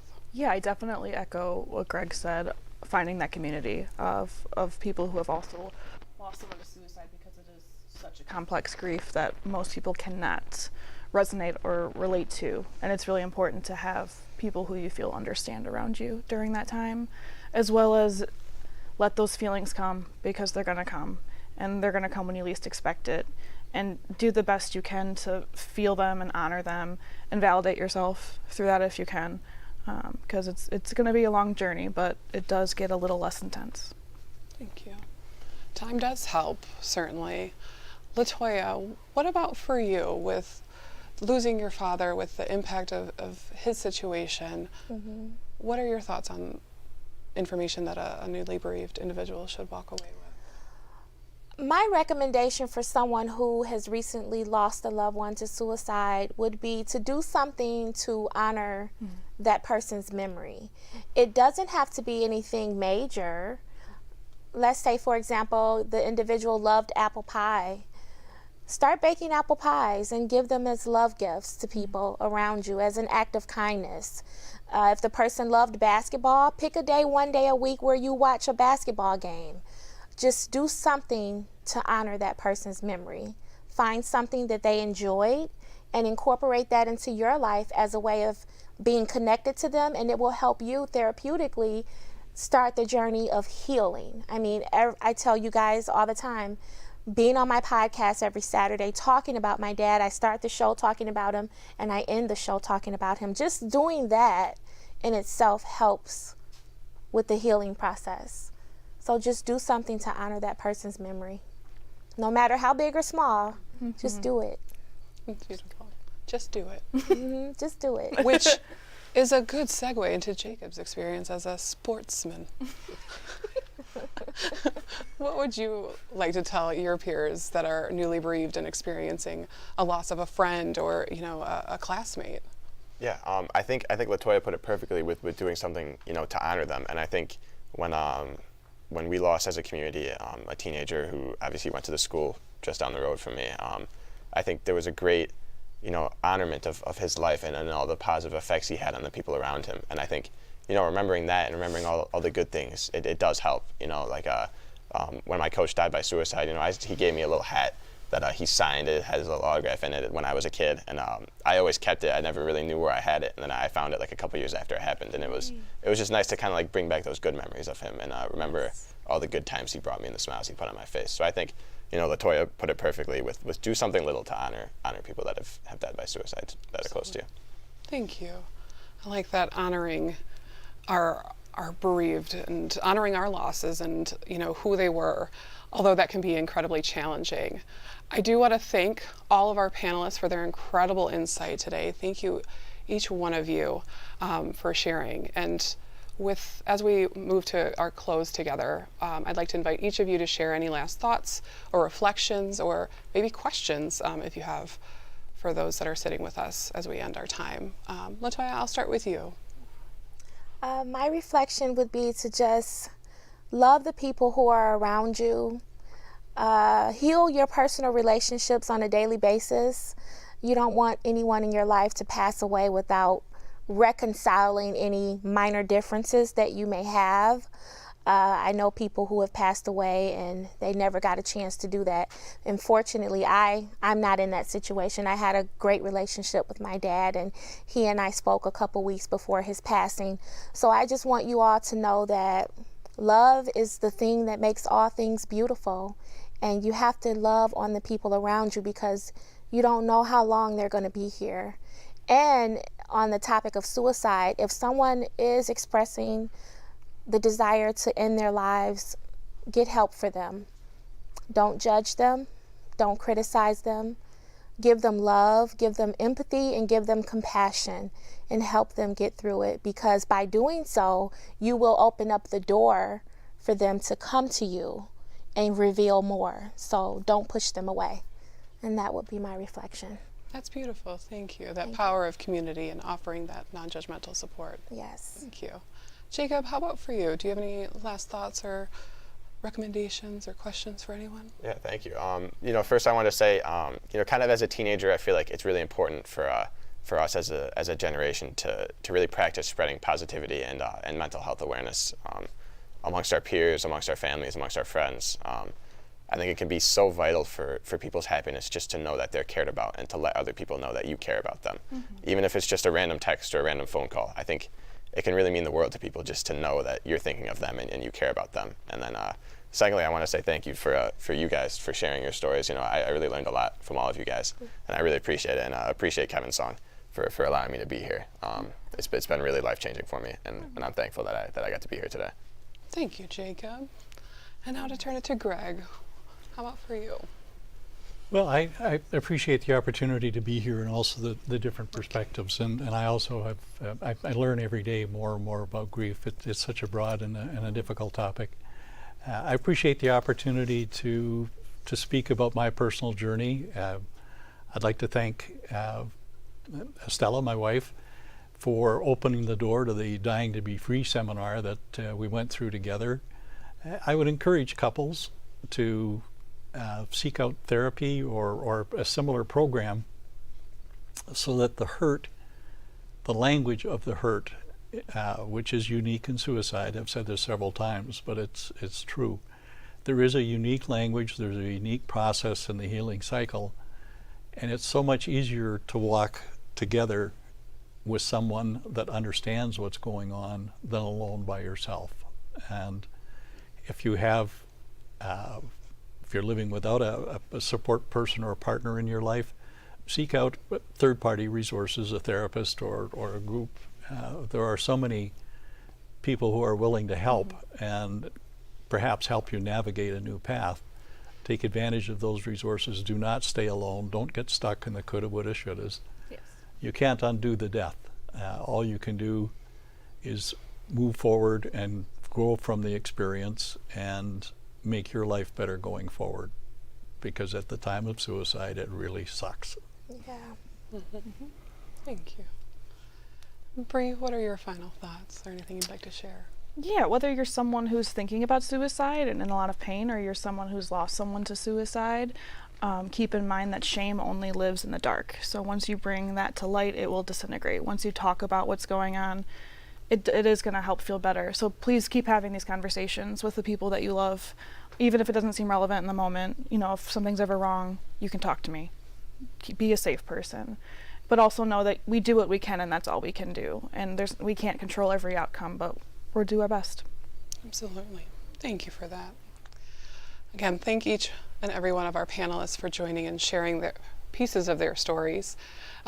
Suicide is far too often one of the most heartbreaking and impactful losses a survivor will experience. One that requires extra vigilance and a supportive community to have an honest conversation like we had here today. A kind word or an action to show you care. As I shared earlier, I am a suicide loss survivor too. I'm grateful that these conversations are being had, because I can appreciate the complexities of this grief and the impact suicide has played in my life as someone who loves those that have their own stories of suicide. So what makes suicide loss different? And we heard a bit of that today. According to Dr. John Jordan, it is the perceived intentionality of the death. So what the person meant by their act, and the related perceived responsibility for the death, of that reflection of the role that I played of knowing somebody that I loved died by suicide. And as we saw here today, death is complicated, and suicide loss is often a traumatic loss. Often we're left with that question of why. It's a heavy burden for many of us to carry, navigating through this grief work and rebuilding connections through sharing our stories, like we heard here today. Family, community, educational groups, support groups, and so much more is available. For me, I've gone from asking why to asking how, and the answer is giving purpose to the pain that I have. How can I give that purpose? There's no right or wrong way to cope with a death by suicide. And as we share in the Kevin's Song support group for suicide loss survivors, everyone grieves differently at different intensities and at different paces. For those who have been recently bereaved, often you may not have any grasp on your grief, that there is a real sense that you have control in the situation. Grief often takes us over and we don't have the power to defend ourselves. My son recently shared with me that we are a Marvel household. And there's a wonderful quote that I was reminded of as I was preparing for this panel. And it reflected on the experience and resonated with suicide loss survivors and what they mean to me. It might resonate with you as well. As one of the main characters in WandaVision said as he talked with his wife who was deeply in grief, "What is grief if not love persevering?" Thank you so much for joining us today. I appreciate the opportunity, as each one of our panelists do, and I will hand it over to Gail now on the other side of the studio. Many thanks to Amelia and our panelists, and thanks to our other speakers, to Detroit Public Television, to our board of directors, our sponsors and volunteers, and as always, thank you for being here. We hope today has served you on your own journey of healing. Next year, we hope to share this journey in person, but whatever may happen, our community of survivors will continue working to support each other and those facing mental health crises. As we close, we'll have a last presentation of our memorial forest. May our memory of those we have lost be the inspiration we need to continue our work separately and together. Best wishes to you and yours until we meet again.